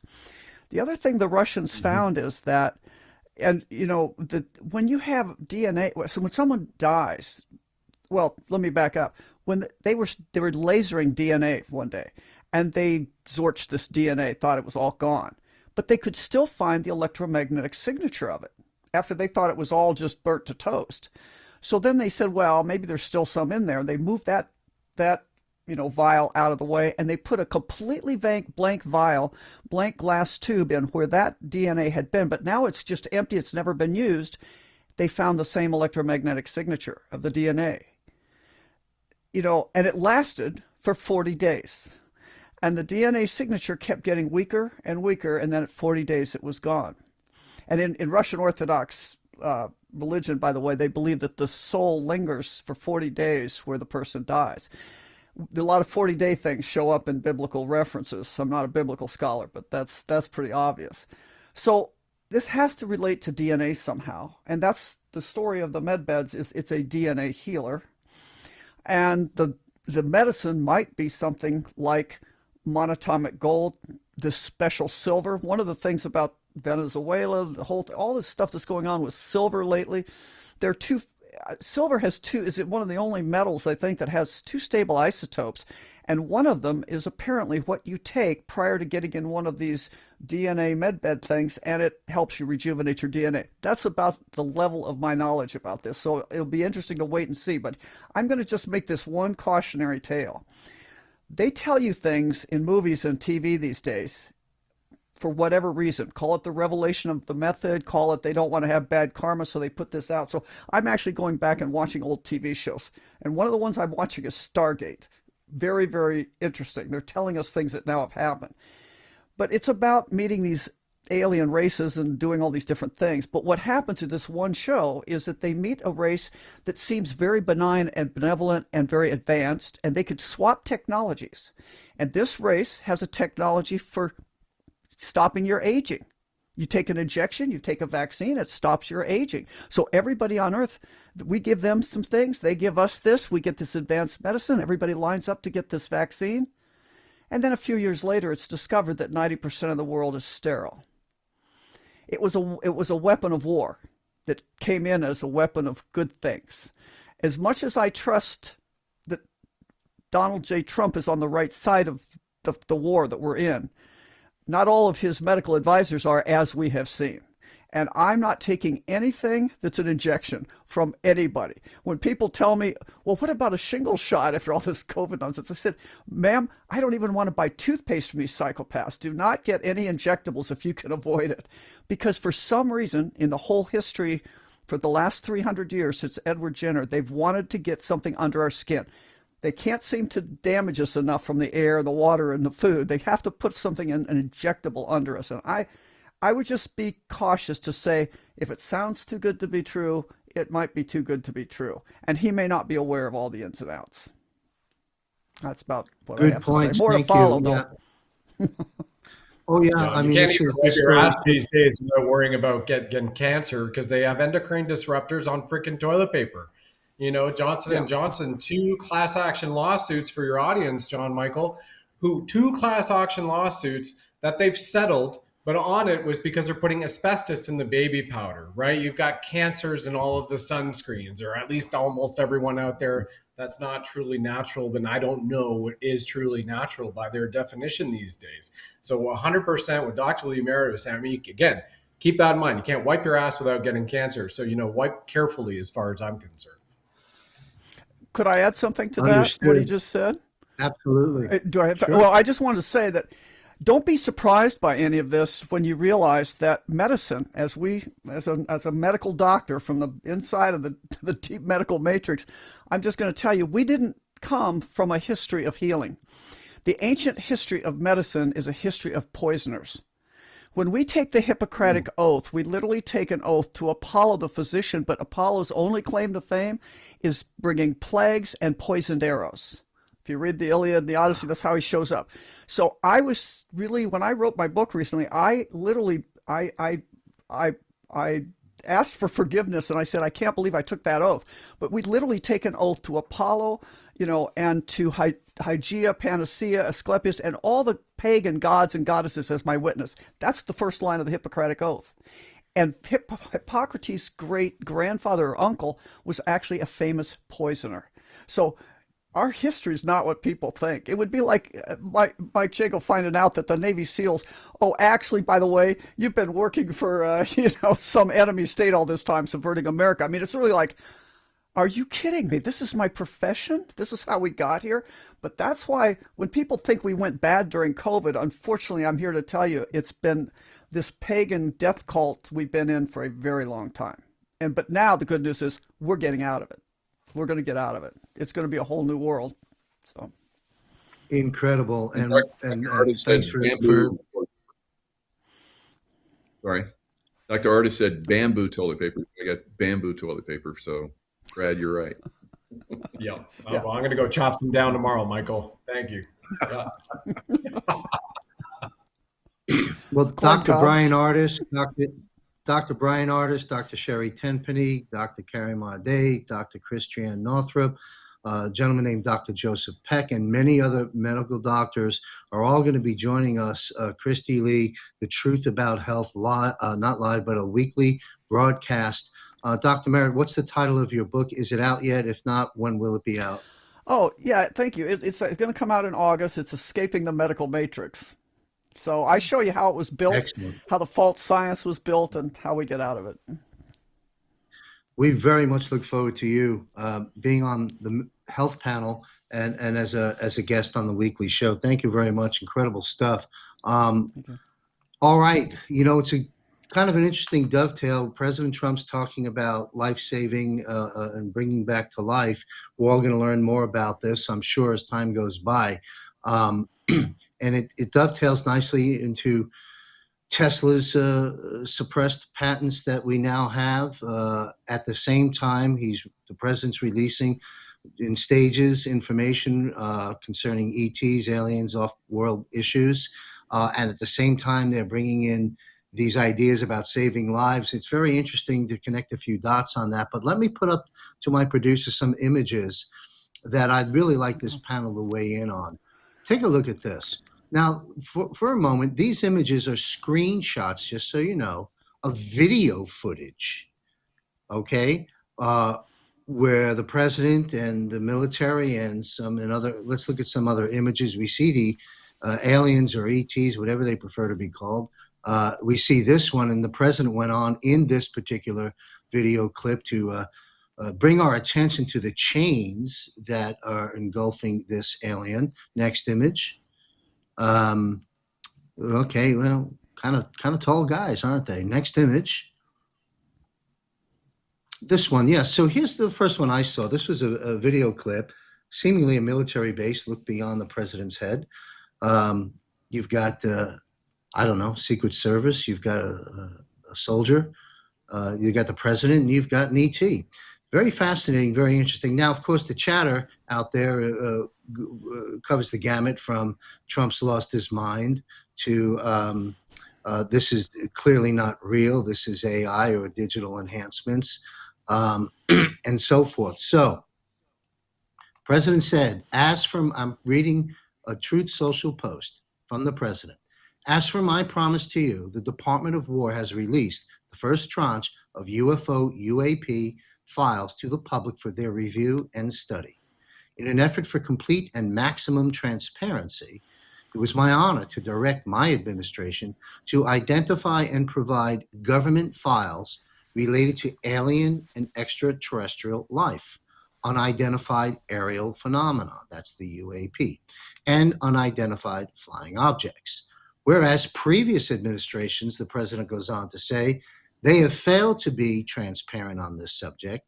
With these new documents and videos, the people can decide for themselves, in caps and in quotes, what the hell is going on. Have fun and enjoy. war.gov/UFO, President Donald J. Trump. All right, let's go to the top of the panel. Riccardo Bosi, sir. You can unpack this every which way to Sunday. The airwaves are yours, sir. Bring it on. Yeah, as we said earlier, John, and I'll leave some for the others, but the short version is this. You got an image, whether it's real or not, it's not the point. It's coming from POTUS. And I wish people would start to wake up and realize he's not being a fool. He's not an imbecile. He's not under control of anybody.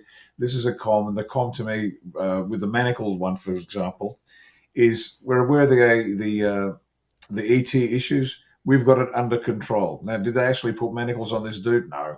But it's the story that, and to repeat myself from a previous show, Wernher von Braun's secretary famously said that she was told by Wernher von Braun, the last thing they're going to roll out is the fake alien invasion. And so what Trump's saying is, we got it under control. The ET story, what's this space? You ain't seen nothing yet. It's going to be a lot of fun. And it's just that the shock of the new, get it out of the way with a bit of a smile, and then the truth is digested more easily by the people. Thank you, sir.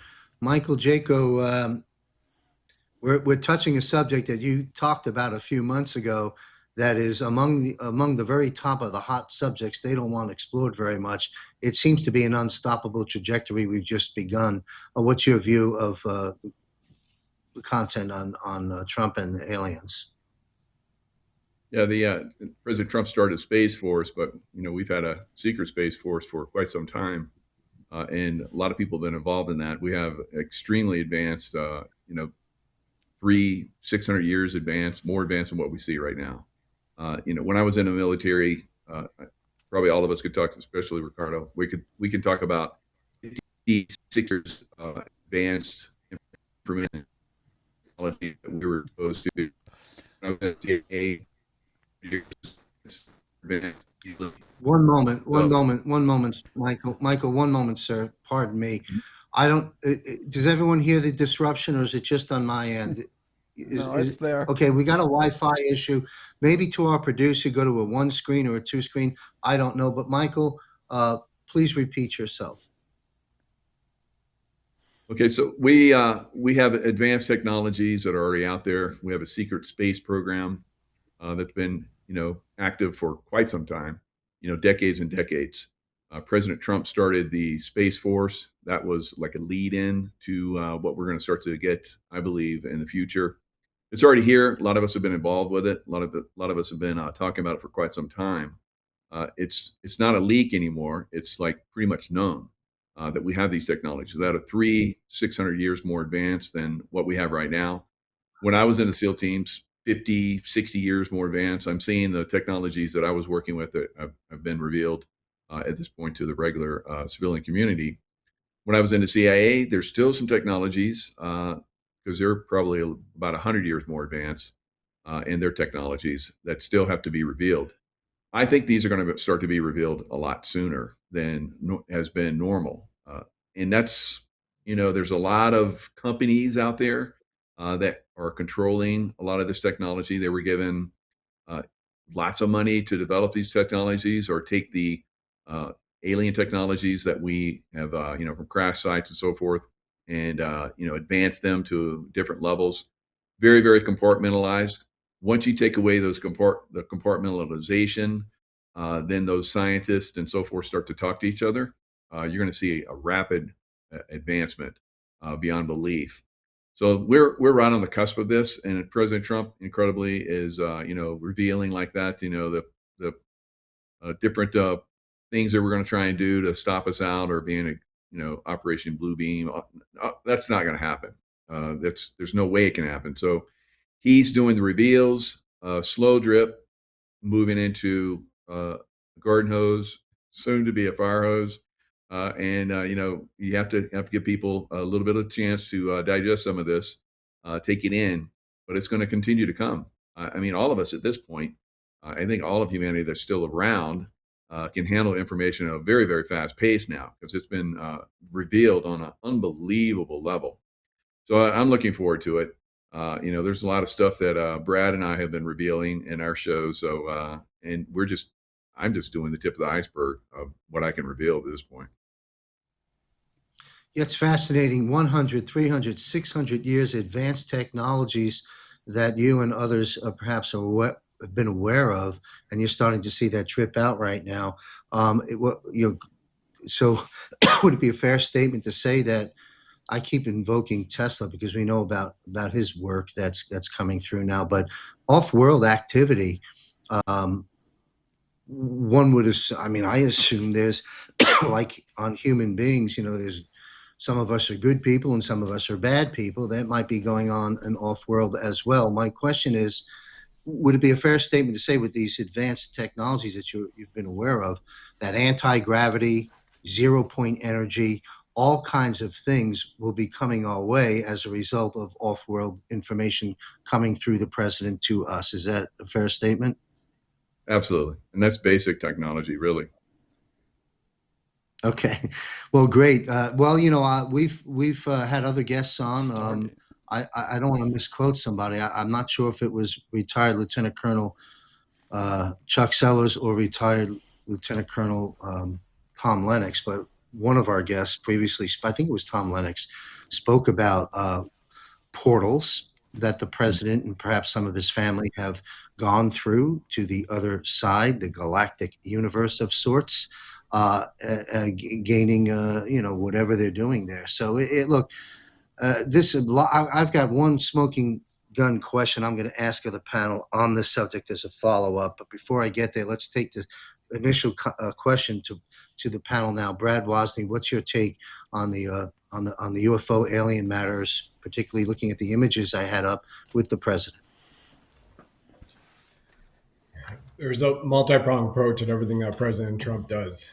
And what's really key here, it's already been said, from Michael's standpoint, and he's the only super soldier I'm aware of who's on the panel, who's been in the secret space program as a super soldier, right? So he has an incredible aspect of experience to bring forth here to that and give it veracity. But what you have here too is when Trump is out with the Golden Dome, which he just brought back again today into the national conversation, the Golden Dome. When he came out with the Golden Dome, what is that all about? Well, he hasn't said, nor has the Department of War stated the reason for a Golden Dome beyond protection. And, Gene Decode and I had a show, it was already scheduled to go right after that. And Gene had said, that is a sentient celestial being that was divined by the prime creator millions of years ago for the time as this for humanity's consciousness as a protectorate of what's to come around the globe, synchronized with our harmony of our DNA, mankind, as well to uplift everybody. Okay, we're going into a conversation here of which our sound of unlimited love, which I say is our soul and the creator's download gave us to me to share with everybody. Again, everybody has to start from the standpoint that we are a spirit having a physical existence. Well, where does this all come back into the UFO disclosure and everything? 0-point energy, plasma, free energy technology, Tesla's patents, the patents over 6,000, perhaps it was 9,000 if the figure is correct, that I have from Trump's first administration as 45, that he literally said, release the patents, the ones that were classified but now are declassified, and those companies have actually been working to bring about for this time. Remember, he said, freedom cities, we're going to have flying cars. Well, you see all of these inklings coming out of it, and of course they're eVTOLs, but then you're going to have these free energy devices that are the size of a small packet of cigarettes that go into your home, go onto your cars, and are converters from diesel, gas, petrol, all of a sudden you're running on a free energy device that never needs a recharge, and you're using it off the air, you're using it out of water, and even so much more. Then you have the internet dimensionality and the portal technology. Before we get there, people have to be not be in fear because they're too easily controlled. So, hey, we have a Golden Dome to protect you. B, hey, we have directed energy weapons, and these directed energy weapons and these drones are protecting America. And if you hurt any American, then we will kill you. That's directly from President Trump. So now they know they're protected. Now they have advanced weaponry so that if you have this alien agenda, which Werner von Braun had stated on his deathbed, as Riccardo had just mentioned here moments ago to everybody, and has been articulated by many whistleblowers, truthers, from the last several decades. Some of them have paid the ultimate sacrifice for bringing that to the forefront. Well, you've just front run the Project Bluebeam alien invasion, the deep state. Maybe they're hiding in their bunkers in the subtropics all across the world, and they've sealed off and they can't get out, but they've got this little bit of technology still up in the sky and in the ether. And Trump's like, no big deal. It's a nothing burger. We've got it. We've got your back. We'll protect America, and we will protect all of our partners, even those that signed on to the Board of Peace. This is an incredible time for everybody, John Michael, for your entire audience to be aware of that what happens right after this is a cascading effect of all of these technologies, which will just in the next few years usurp anything that we've been using. You'll look at 2026 as a time when you were literally in the Stone Age. By the time it's a real good 2030 and 2035, everybody's traveling off planet. And oh, by the way, I'll leave it with this. Just moments ago, as we saw a few hours ago before this show, Elon Musk is saying, we are going to build the star bases on the moon with NASA. Well, that is the White Hats using Elon Musk 2.0 or 3.0 to repurpose what was run as the Deep State Space Agency and not a space agency, right? Which was a slush fund for all of their deep state operations as well, like USAID. And now, guess what? It's all under white hat control, and everybody is excited to go to the moon, go to Mars, and go to other places, and join Wano Savin up on his space station when we're all set to go, because I think that's where we need to party next. I'm still waiting for my pardon from President Trump to get back there for America 250. Well, we push all the power in the universe to getting that done, to bring you back to the States. Thank you. Incredible information, Brad. And it brings a whole new meaning to what President Trump banged very loudly on the drums. And that is the best is yet to come. Man, you can see that as you listen to this episode. A little uncertain time, I understand, for all of us. A lot of concerns about, and justifiably so, about a lot of issues. But you can see hope, and a lot more than hope, in this episode thus far. The best is yet to come. So, Dr. Merritt, would you care to weigh in on this interesting topic? Very interesting. Well, yeah, thank you. The pictures of those aliens are just super cool. I really hope that's all true. And I'm really excited about the technology. And by the way, the reason we don't have 0-point energy now, again, is because they threw a false scientist. Who knew you could have false mathematicians? But if you know the history, they threw a false scientist in around the turn of the 1900s, Heaviside. He was a mathematician. And that's how we ended up with Einstein and not 0-point energy. I'll just make that point. One of the things I do in my book is look at fake scientists. But I'm just going to throw a little wrench in here. We're talking about aliens kind of out there, kind of different than us. What if, and I honestly don't think that we get out of this without absolute proof of this, because I think it's true, that we have a problem within our own bloodlines of alien life. You know, they just came out, even the mainstream medicine has come out and said some creepy things like, oh yeah, O blood type is the oldest one on Earth. Really? Okay, then where did A and AB come from? How can you make that statement, right? And you have, notice all these shows that say, even Westworld, although they're talking about robots, they live, we see these, the story is repeated in movies and TV shows that there are people that look like us, talk like us, and walk like this, but they aren't us. And I'm just going to make the point that I don't think human beings would set out to poison the whole world, one way or another. I don't think we would do that. So I think that we also have to be cognizant of the fact that we may be dealing with ancient bloodlines that are not human. They're hybridized into us now. I actually think I probably have some of that because some of this, I think, when you trace the haplotypes and things, it seems to come down through the female lineage, and it has to be pure female lineage, and the royalty of Europe has some of this. So it's all over. But there's something very internally alien that's happening on this planet, not just these guys that don't look like us. I mean, I think that's true. And quite frankly, too, I think that our history is so completely jacked up. You know, I could just go down. I live in what traditionally was the second poorest county in Iowa. We have 99 counties. We were second from the bottom. And yet we have a county courthouse. You know, we only have 14,000 people in the county. We have a county courthouse that was theoretically built in 1910 in 1 year. My grandfather was a dirt poor Iowa farmer, blacksmith. This building has ancient symbolism. It has Italian marble columns. I've got pictures of this. It's a Tartarian structure with a beautiful dome and big, tall doors for big, tall people that weren't us back then. So there's so much that's going on that we just don't understand. So I'm not looking just to look outside for the aliens. I think we're going to find out that they're among us too. They walk among us. Fascinating narrative, and I believe your analysis and views very much so. Fascinating stuff. Look, I've got two more questions I want to take through the panel. We're approaching the second hour in about 15, 20 minutes. I'll set up the next question by stating the following first. I've got to throw some stuff at the marker board to get us all in the zone, and that'll lead to the question. All right, Jerome Powell out. Kevin Warsh in. What did President Trump tell us when he published the announcement 2 months ago about Kevin Warsh? He says, you're going to love this guy. He's going to get great things done, so forth and so on, because he's central casting. Yes, the president published that.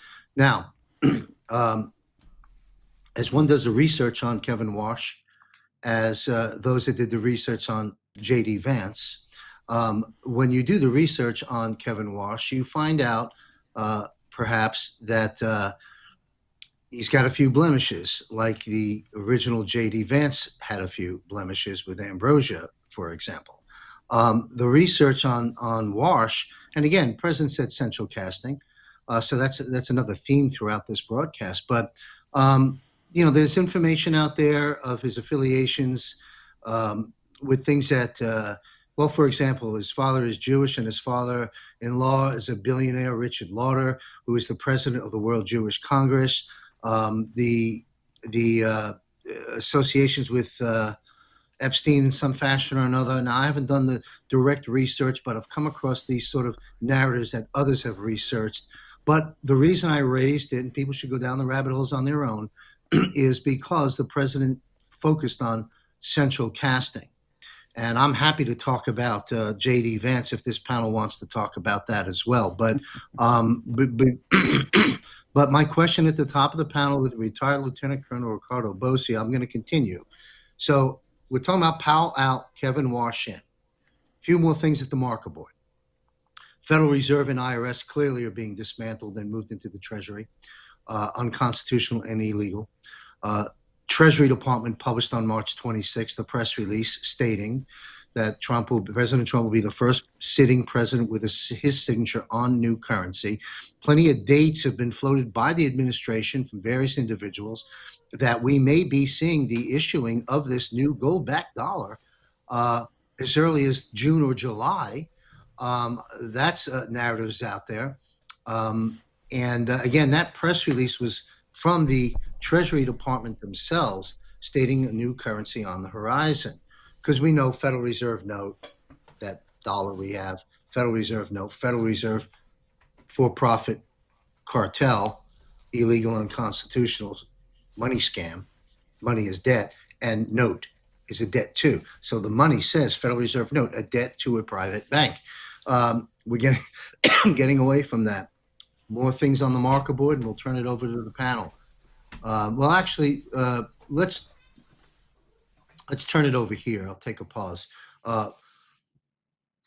to the top of the panel, what do you make of the move with Wash coming in with the comments I've provided and Powell going out? We're talking about a global financial reset, beginning perhaps as soon as July with the issuing of a new currency into the system. What's your take on that? We can be brief on this economic portion and close out with Comey, Obama, and elections. Did we lose the panel? To my producer? Oh, okay. Riccardo, if you would comment on this, and if you need clarification from me, I'm happy to provide it. No, that's fine. Let's go very quickly. Okay, the fact that Wash is in is he's been declared as central casting. Now, what the reason why this is still important is that we have these, to us, obviously flawed individuals, which is the nicest way to say it. The remnants of the secret societies, the remnants of the cabal, need to believe that they still have some level of control, and we're seeing this with Wash's appointment, for example. As you can't get deeper state than this guy, married to, as you say, Estee Lauder family. But on top of that, even in Australia with elections that are coming up, we know the elections are crooked. We know they don't represent the will of the people, but people are being elected that we know are Masonic filth.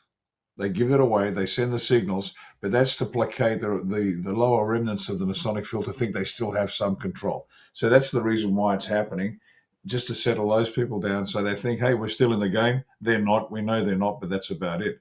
The fact about Trump's picture and signature on the note, and it's not going to be the Federal Reserve note anymore, is a big comp saying the secretaries of Treasury, who always never worked for the president, and they have to remember that, once again, these were feudal states arguing with each other, and Secretary of Treasury was a key job because they had the authority, the delegated authority to do with the money.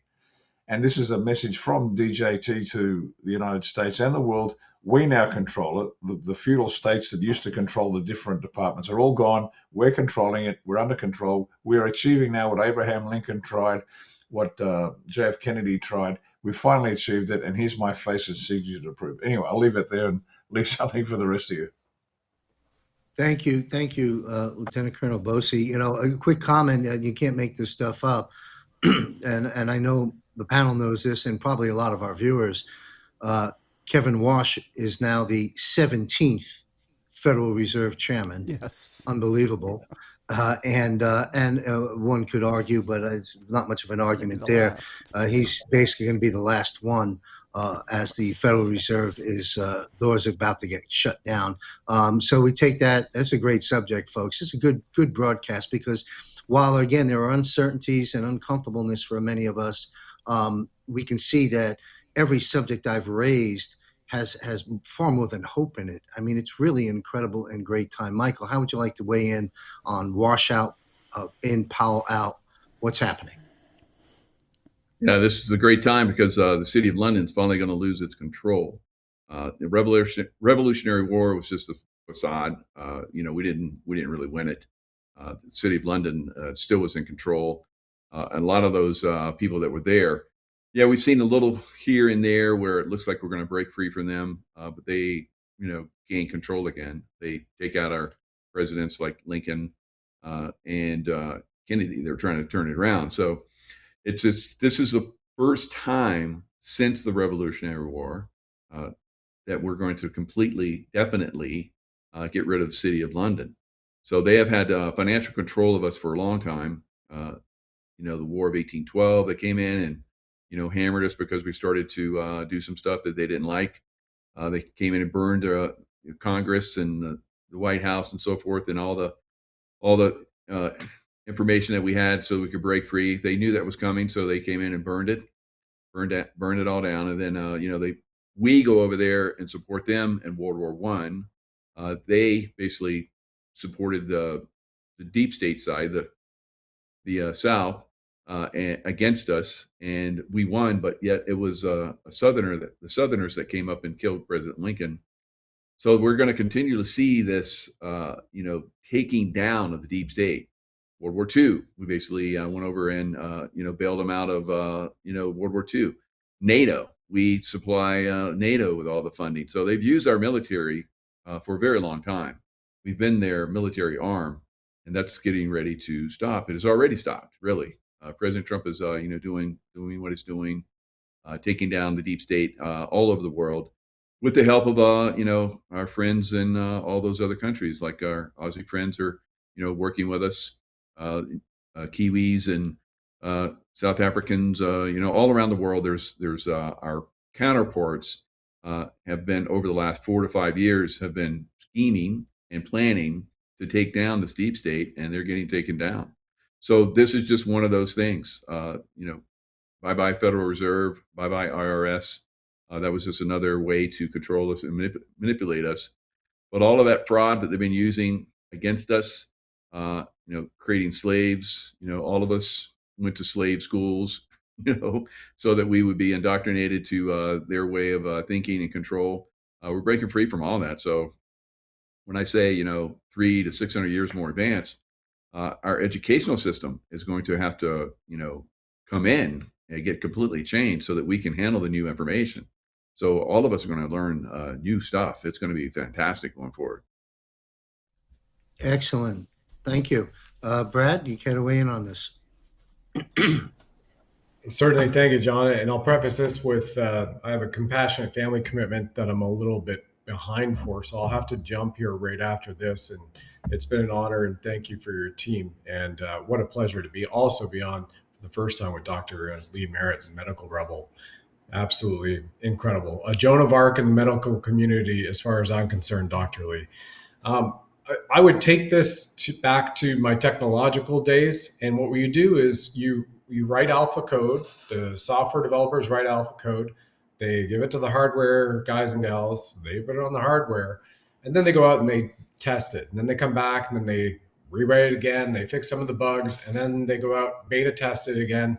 And then you get somewhere close to gold code, almost release code. And then you give it to your user group, your pilot group. And they say, here, take this BlackBerry, and go and see how it works for you over in Europe. Take this BlackBerry, go down to New York City, take this BlackBerry on the Norfolk, Virginia, out on the aircraft carrier that's being built, see how it works for you, see what schematics you can leverage and download on your email attachments. Let us know before we're ready to finally truly announce it and roll it out to the world. That is what the quantum financial system has been. And as far as I'm concerned, and everything that I've seen, I've read and researched, John, for your audience, BRICS was the alpha and beta test for the quantum financial system ISO 20022, which went live, of course, in November 2025. So all of that has already happened. The system reset has already been done. All anybody is waiting for right now is, all right, July 4th, the new American currency with President Trump's autograph on it, and it's asset backed. Anybody just has to open the freaking Clarity Act and see it's gold. So how do you put 1 and 1 equals 2, right? Gold backed, Clarity Act, asset backed, Trump currency. I mean, I'm Canadian and I don't have an engineering degree, but I can add 1 and 1 and 1 equals 3 right there. That's a holy trinity in my book. And so all we're just doing is waiting for the paper to hit our hands, to have the tokenization. By the way, one last thing about tokenization. If anybody's worried about tokenization, CBDCs, yeah, absolutely, you should be pushing back. You don't want central banks having your digital assets to turn you on and off at any point in time. But just so you know, everything that you have done since birth has been tokenized in the form of a record. And that record, unless it exists on microfiche, if it's on a laptop and ones and zeros already, your entire life has already been tokenized. This is just that next version that everybody is worried about, tokenizing this and real estate contracts and whatnot. That's already done. Real estate contract can be written by hand, and off it goes to the mortgage company, to the brokers and the banks. At least virtually all of that is no longer going to exist in this Jubilee year, and it's fantastic. I'll end with there, John Michael and Michael Jaco, incredible man, and Riccardo Bosi, Commander-in-Chief Pro Tem of Australia and New Zealand, and Dr. Lee, Medical Rebel. You all continue. I'm grateful for those two men and you, John Michael, and your team to be on my show. You have an open channel to me as well, Dr. Lee, at any point in time. But I must bid you all adieu right now. I have to get to this family commitment. Thank you. Thank you very much, Brad, for being here with us. Enjoy the family commitment. And I've got to have you back on my live Wednesday Global Financial Reset show. You've unpacked a lot of great information there, and the episode you had joined us on previously was very, very, very well received. So hopefully Sandy can work scheduling out with you in the near future. God bless you, sir. Thank you for joining us. Appreciate it very much. Say hi to Juan for me as well. He missed our show Sunday, so have a little fun with him when you're hanging in Thailand. And God bless you all, everybody. God bless you all. Thank you. Thanks. Bye. Thank you very much. All right, so I've got two more questions to wrap up our panel, and we appreciate Brad having visited with us. And again, we miss Derek Johnson, and condolences to Derek's family, and look forward to speaking with Derek next month. Comey, the clan, the clan underneath Comey, the Brennans, the Clappers, the Strucks, the Pages, all those folks. All roads lead to Obama. President's told us that. He's told us multiple times in multiple settings, as well as the release from the DNI, that Obama and these individuals have committed treason, trying to overthrow an election and disrupt the presidency, and so forth and so on, all based on a stack of lies. And now Comey seems to be in a hot seat, paying the price. At least that's the optics playing out in the mainstream media. I have a feeling there's probably, they're talking about 20 years he may be facing. There's probably more to that story on the military tribunal side of what may really be going on with Comey. I don't know. I'm not sure this panel knows. But what are the highlights of what you think may play out prior to and just after July 4th? This can go anywhere. What, in a bullet point form, what type of events, occurrences, whether it's on the arrest, the tribunals, or anything, EBS release, what do you believe we may see? I realize it's speculation time, but your views and opinions are important to us. Riccardo Bosi, Lieutenant Colonel Bosi, what do you think might happen that's noteworthy between today and July 4th or shortly thereafter?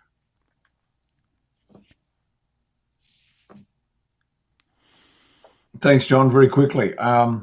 There's a lot to be done. So not everything's going to be done before July 4. That's obvious. But July 4 is the critical day. DJT said it's going to be the greatest celebration of all time. And we know that President Trump understates everything that he does. So obviously it's going to be a big deal. That's a joke, by the way. But what the people, I think, need to see is something really substantive. It's not just throw them a bit of meat. No. It's going to need more than that. And for maximum effect, and we're on a short fuse here. We're in the end of May, and July 4 is getting closer and closer. Now, I know the military tribunals are very efficient and very effective, having participated in one as a witness, for example. It's not like civilian law that takes 3 years, justice delayed is justice denied. These things are short, sharp, and quick. But it's got to be legitimate. It's got to be seen to be fair, and it's got to be done. So, if I was at the table, I'd be saying, folks, we need an arrest, big arrest. There's only one big arrest that's got to come. It's got to be clear to everybody, and they can say, great, at least we've got one.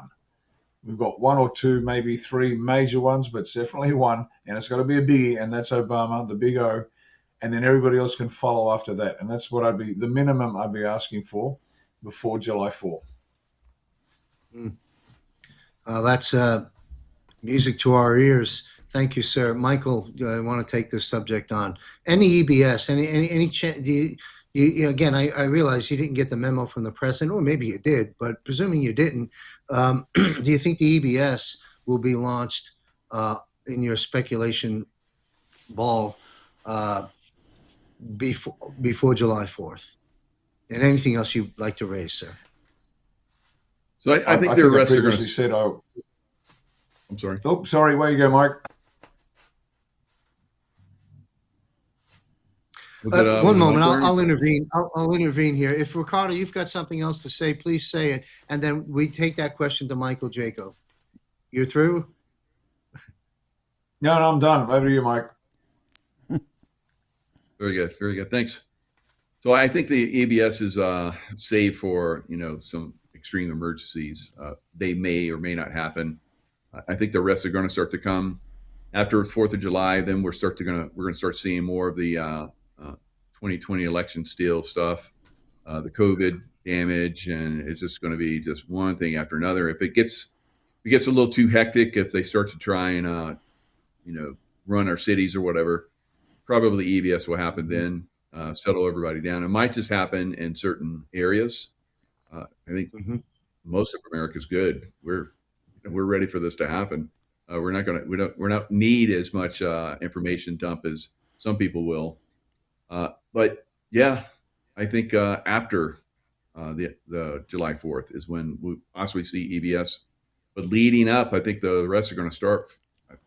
From everyone's been telling me that has really good insight that is coming before the 4th of July. So 4th of July celebration is going to be a celebration of all these people that have done quite a lot of evil in our country or being arrested.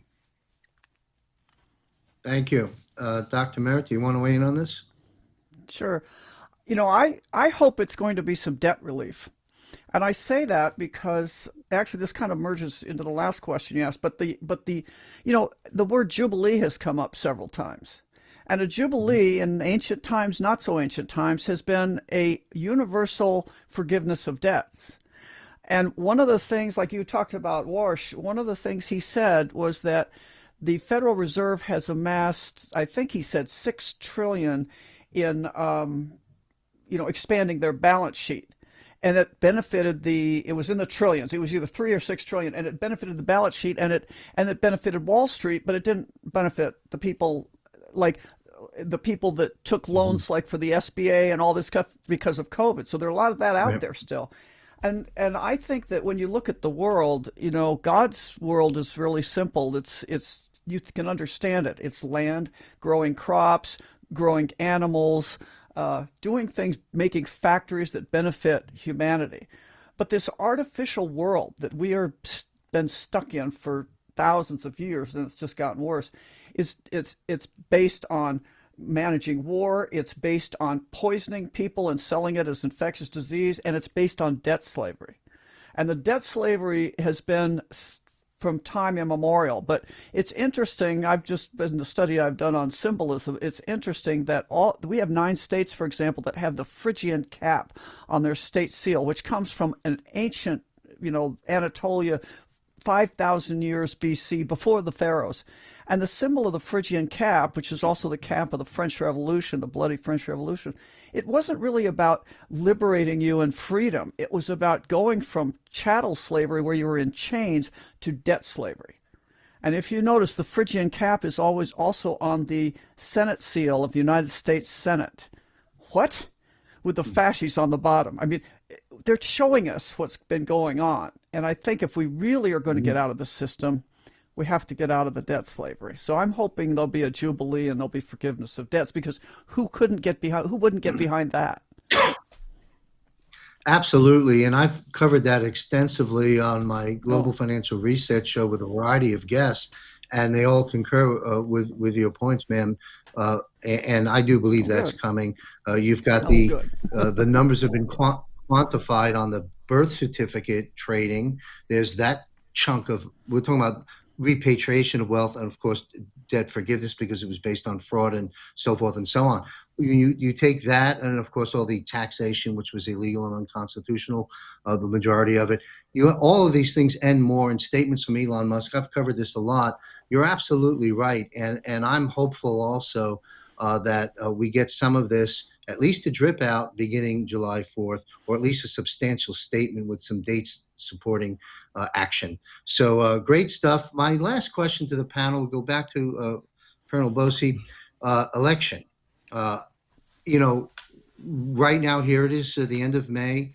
We have one more episode in June on the global defense war, and then, of course, we'll have one in July. These 6 weeks are very, very important. The next critical, important date, broadly speaking, in my humble opinion, is, of course, November, when we vote at the midterms. So let's talk about, and as Riccardo mentioned, there's going to be a lot of activity going on between now and November once we get past the July 4th issues of good things.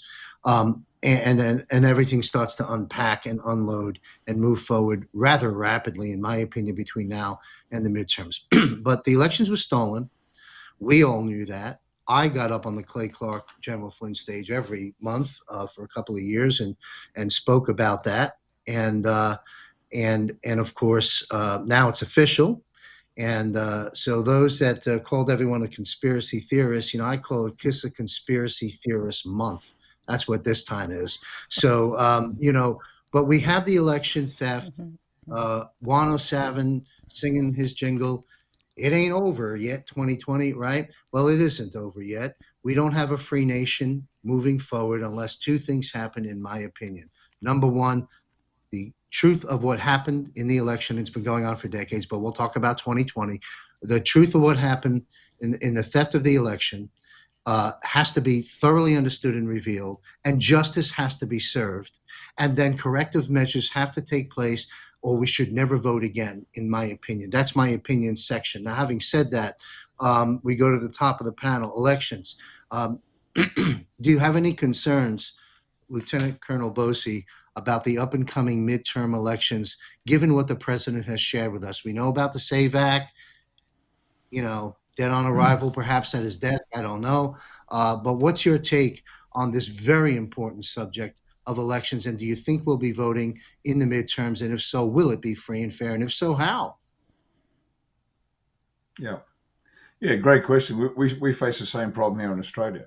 We can't move ahead until the electoral roll has been sanitized, the electoral system has been cleaned up, the rules and the people applying it. So that's a $64 question. And my answer is this: is the time propitious between July 4 and November 2nd to take action on revealing all the depth of the filth in the electoral system? Absolutely, yes. That's the time to do it. Do they also have time then to rehabilitate the system, the electoral roll, and all that's involved in time for the elections on midterm? I think not. I think this is the time is propitious to reveal the corruption, and then take the time to reestablish the system and reestablish faith. I don't think it can be done by 2 November. What that means is I don't think there'll be an election on 2 November. I think, although we know we're already in a state of martial law, it'll become more obvious, because what gets done in the next few years is critical. Now, can this martial law situation continue behind the scenes like it is currently doing both in the US and Australia? We're under US martial law now. We know it. You can't say it. Shh, don't say anything. Is it better to do it behind the scenes? Is it better to do it publicly? As Mike Flynn always says in the military, and Michael Jaco knows this, you only make the call at the last possible moment. Always leave yourself options. Always leave yourself options, because the bad guy always has a say. And so you've got what, again, Michael knows this: actions on. If it turns to custard, we do this. If it turns to we do that. And you've got these fallback of strategies you go to that all the team knows about, so they don't wonder what happens next. So I think they're going to leave it to the last safe possible moment. So they're not. I'd guess that the decision is not definitive. It might be a preferred course of action not to have the elections, but they might go ahead and they might decide, because circumstance decided to do it. For my money, again, this is just me. I'm like a bull at a gate. My mother used to say that about me. Son, I love you, but you never look left and right. You just charge forward. When you get a sniff of blood, you're in. So that's just my natural predisposition.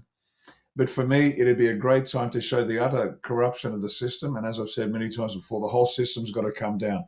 The Republicans have to be destroyed. The Democrats are destroyed already. But the whole system now has to collapse. Even MAGA and America First have to realize that they've got to recalibrate themselves as well, because everything's got to come down. And the best time to do that is in the open, and then just say, hey, the commander-in-chief was established before the president was established. He has precedent, he's in charge, and we're going to go through a period of cleansing and rebuilding. And then when the time is right, we then revert it to the people.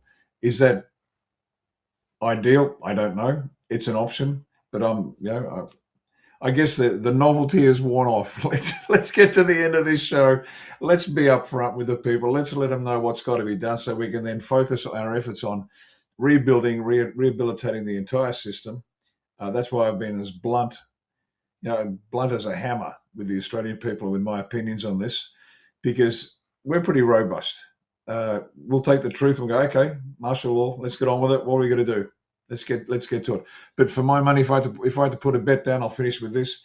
My bet is there won't be a midterm. I could be wrong, but there won't be a midterm, and there'll be a good reason for it. Wow. Well, that's on the record, and we'll see how that plays out. And that's quite a possibility.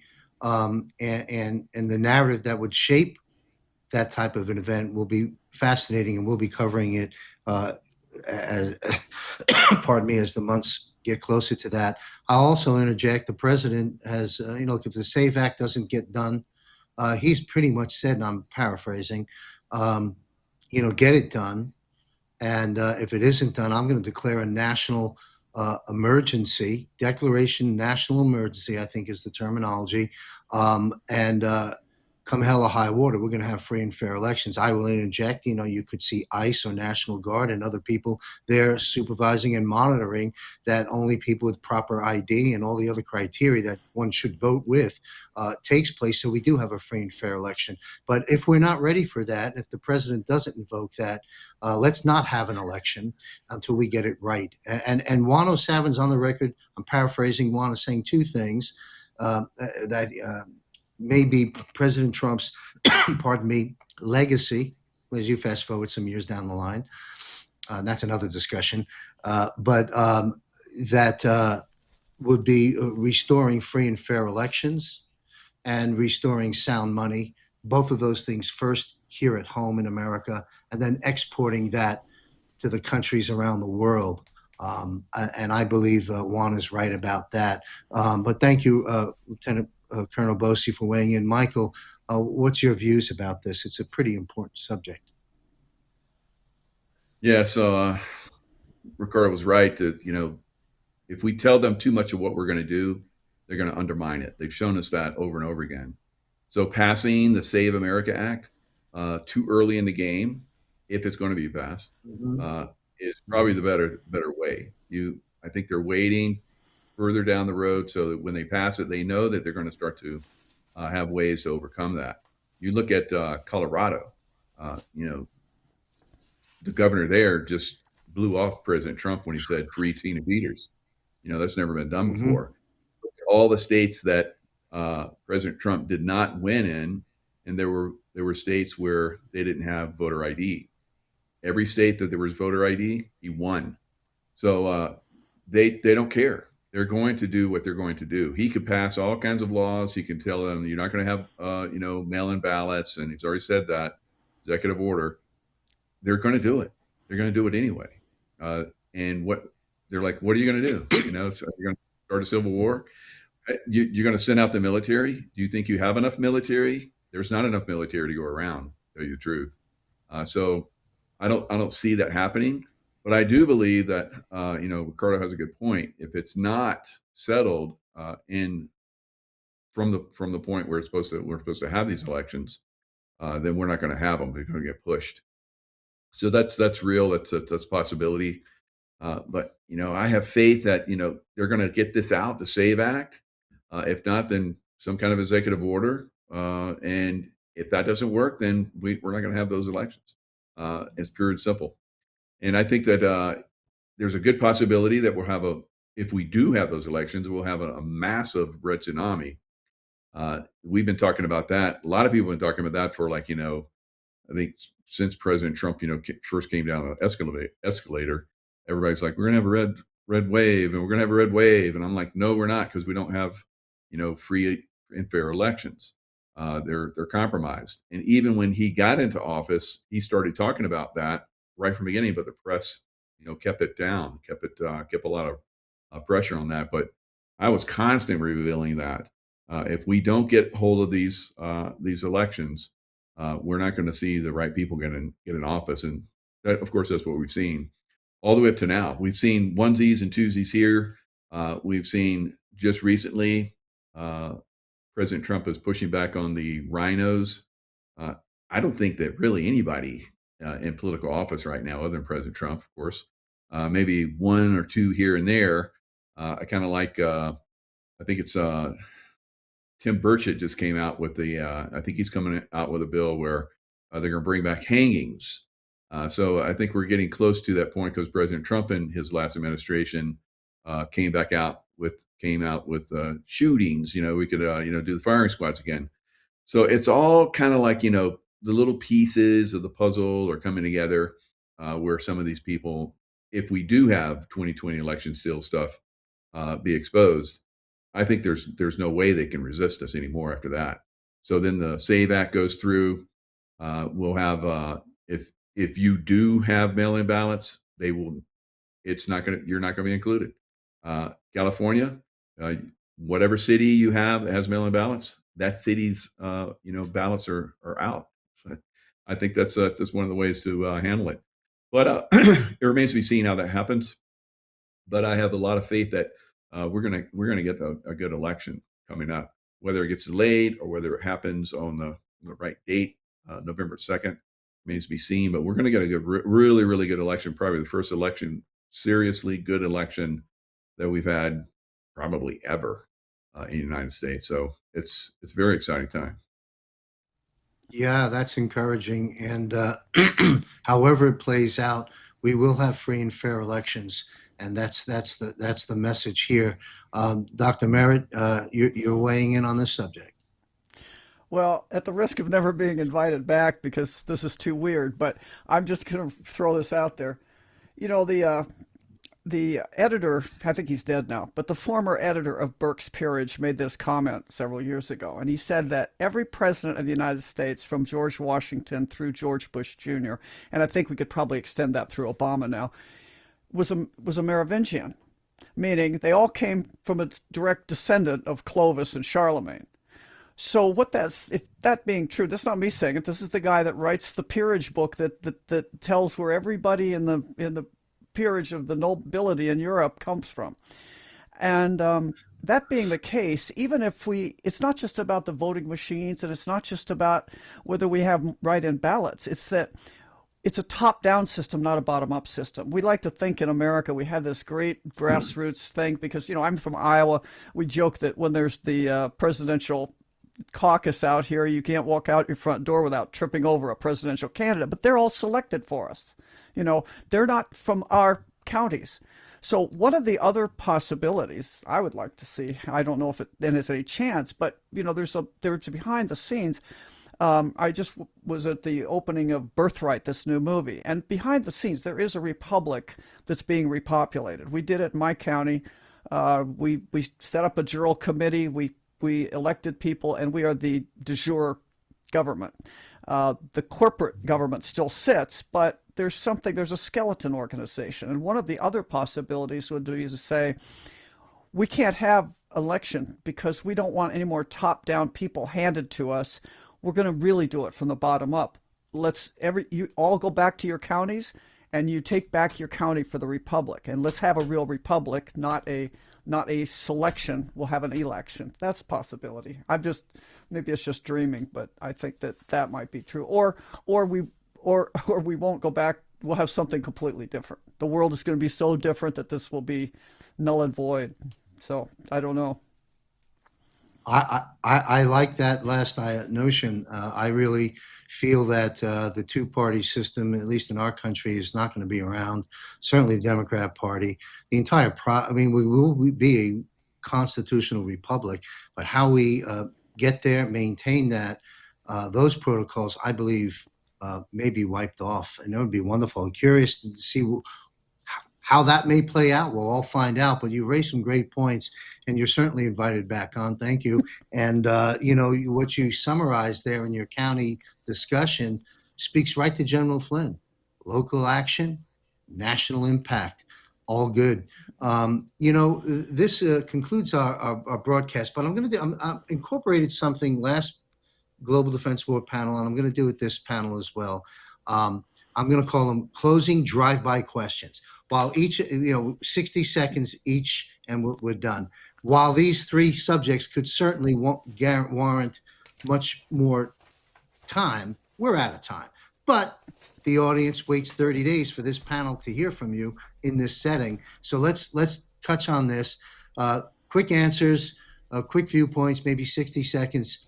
DC shooter, retired Colonel Riccardo Bosi, DC shooter. What's your comment on that recent events with the high-powered weapon going off? Distraction. That's it. Okay, thank you. Mike? More central casting. Got it. And Dr. Lee Merritt. Yeah, I would have at one time maybe said MK Ultra or mind control, but I think it's more central casting too. All right, well, they have it. Next drive-by question. Quick update on Iran. We know a lot of that is showmanship at this point, I would suggest. Not that it's not real, but anyway, Riccardo Bosi, sir, update on Iran, current status, has it end? It doesn't really matter. Iran and most of the overt military activities are a cover for what's really going on. Really quickly, what's going on behind the scenes? We're talking about Iran. Great. Who cares? Nobody. Mm-hmm. What's really going on? DJT's traveling the globe, getting bilateral agreement on rare earth minerals with every country on the planet. So he's weaving together this coalition which is designed to prevent war. This provides, every country will be relying on its natural resources to provide wealth for its people. He said it with their money. If you've got diamonds, you have diamond-backed dollars. If you've got tin, make tin back, makes no difference. But this is this is what Mike Flynn talks about, the Sun Tzu art of war. It's winning without fighting. What Trump is doing, he is winning the next war by not fighting it. So all the overt military activity has to be done because that's the visuals for the people, no problem. But underneath it, DJT is winning the next war by not fighting it, by establishing these economic ties with the US directly, bilaterally. Rare earth metals, get rich, make sure those natural resources benefit the people. MTUSL, which is PNG pigeon for that's it. So what's going on in, I know you wanted to hear about Iran. Iran's just the cover story, like everything else is a cover story. And Trump is applying Sun Tzu in ways that even Sun Tzu didn't imagine. Because Sun Tzu was fighting, he came out of that period, terrible 300 years of war in China. The spring autumn period, which then led into the warring states period. They couldn't afford to go killing people in massed armies because it was a 300-year war. So that's what DJT is doing. So it's not what you wanted, but that's what you're getting. You know, we are grateful for the brilliant mind and brilliant analysis from retired Lieutenant Colonel Riccardo Bosi. Thank you very much, sir. Michael Jaco, please weigh in on Iran, if you will. So 30 years in the SEAL Team 6, in the CIA, all the stuff that I was fighting, losing friends and seeing people being killed, quite often right in front of me. That's from Iran. So that government will go away. How it goes away remains to be seen. I said it would be boots on the ground, but I haven't seen them yet because Donald Trump is very crafty. I've been proven wrong quite a few times. The first time, his first administration, I thought we were going to bomb the hell out of Iran when they took down one of our drones. And I was like, it's coming, and it didn't. So you never know with Donald Trump and his team. They're very crafty. They're able to, keep us out of war to an extent that I've never seen before. So somehow, some way, that administration, the extremists that are running the people of Iran and the whole Middle East, really, they'll have to go. There's no way they're going to survive. Thank you. And we've covered many aspects of Iran in previous episodes, folks. If you want to go visit those as well, in terms of the benefits we've gotten from that with exposing London and the oil redirection and so forth. But thank you, Michael. Excuse me, folks. Dr. Lee, would you take this on, please? Your views. Yeah. So you've apparently, the one thing I didn't know about this whole deal, and I just have to say this because Michael Jaco's here. When the Shah fell, I was actually in third class Navy diving school at Groton, Connecticut. So, yeah, I know that's low level for you guys, but anyway, quite the deal. But anyway, we were training submariners. We were training Iranian submariners, and what I didn't realize at the time, and I didn't realize until recently, just listening to the people talk about this, is how much that the Crown Corporation could leverage the whole world, at least those that didn't have their own oil, by the Straits of Hormuz through Lloyd's of London. That completely just went. I'd never heard that, and again, I've been there since the beginning of this whole thing falling apart, and I think that's really interesting. So I'm really hopeful. I think that the strength through economics is the way the world always should have been, and we're going to see a whole new structure based on that, not on this one. I always wondered why this little island, of people, not that I'm against the British, but why this little island of people had kept having so much power over the whole world. And now we kind of know. Yes, and it's often been said this little island, and Riccardo has certainly commented on this, they produce nothing, no value to society, just complete tyrannical control for centuries, including control of the U.S., which has now been taken back. Thank you, President Trump, the military, and the White Hats for that. Final drive-by question, Cuba. Ultimate outcome for Cuba, Riccardo Bosi. They're No going to do a sound. Venezuela on Cuba? No, they're going to do a Venezuela on Cuba, same thing. They're not into regime change. They're into the appearance of the change of leadership. Again, destroying the nation doesn't help anybody. It helped the CIA, it helped the deep state. DJT is not interested in that. The people will be guided, I guess is the nicest way to say it, to straighten up their country and get on with the job. Because look, once they fix the health and the wealth of the people, you watch all the misery and it'll just disappear, and humans will be allowed to become what we were created to be, which is not some cancer on the planet, just a wonderful species that has the great capacity for joy and happiness and wisdom and generosity. Thank you, sir. Our Cuban friends, certainly in Cuba and Miami and all around the world, must be. I think President will get the Cuban vote for quite some time, having indicted Castro. It's a wonderful time to be alive. Michael, comments on Cuba's ultimate outcome? Yeah, again, another Venezuela. I agree. Very strategic, surgical, removal of somebody that's in power, and then everything else collapses from that point. So it's going to be great. I look forward to visiting Cuba in the future. Yes, me too. Thank you, Michael. And we'll close out the last drive-by question with Dr. Lee Merritt. Cuba, ultimate place in the sun for Cuba. What's it look like to you? Well, under the category of why you'd rather be run by the mob than by federal governments, I say give it back to the people and have them rebuild the casinos. Let's have it be the best island paradise in my lifetime. I want to go and lay out on the beach and have a margarita or whatever, a Cuba Libre, and really enjoy this beautiful place and not have it be a cesspool thanks to government. There's a little libertarian sneaking out there. All good. Love it. Thank you. We can join, we step back several decades. We can join Ernest Hemingway and one of his wives, Gellhorn, on the beautiful island of Cuba, as they used to frequent back in the day off of Sloppy Joe's in Key West. Anyway, it's been a wonderful episode. A lot of disruptive, uncomfortable truths and new things being presented to we the people of America and the world through the times we're living in, through our great Commander-in-Chief and President Donald J. Trump, the military and the White Hats. But one of the messages through every subject we've visited here, and while the questions are scripted, the answers in the dialogue is not. And the common theme that's been in this show is things are okay, folks, and we've got this, and the victory is ours. So those of faith remain prayerful, plan and prepare.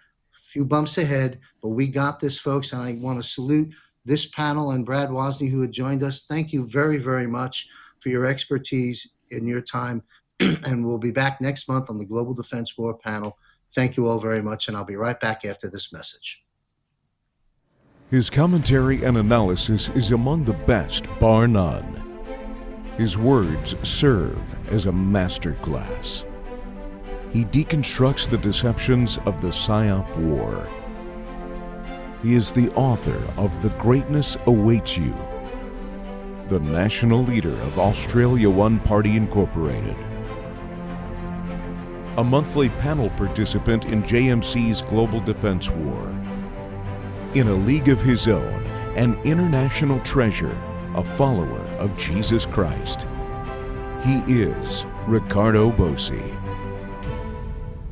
Riccardo Bosi is a published author and speaker, international business consultant, former Australian Army Special Forces Lieutenant Colonel, having served 24 years in the Australian Army, including postings to the Special Air Service Regiment, the 1st Commando Regiment, Headquarters Special Operations, and the U.S. Combined Joint Task Force Headquarters in Kuwait.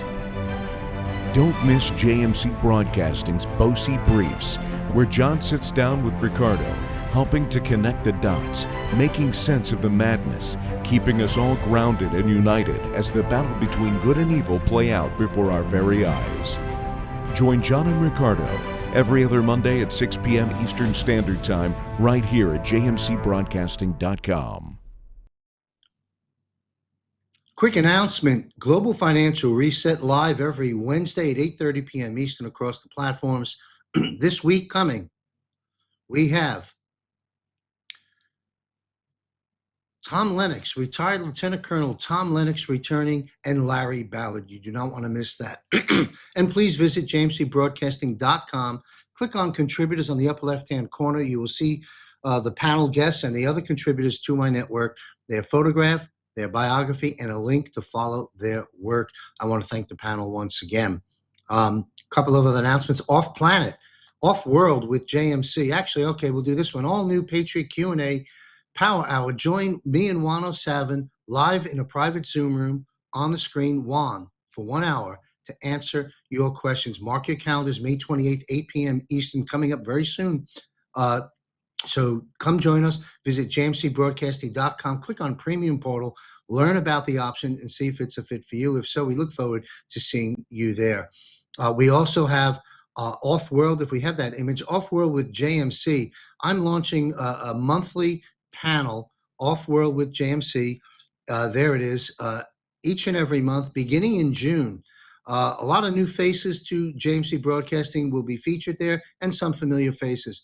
We will be covering and following the president's releases of information of once top secret security files. Off-Planet with JMC monthly, beginning in June. Also, taking on healthcare, as I mentioned earlier, Christy Lee, The Truth About Healthcare, weekly broadcast, and monthly panels following June thereafter. So that's what's happening here. I'll just wrap this up. I want to thank our esteemed guests for their time and expertise in today's panel, addressing issues that concern each and every one of us. I do my best to bring some of the top of the mind issues that are on your mind to these panels to get clarity for us all. I hope we've done a good job for you.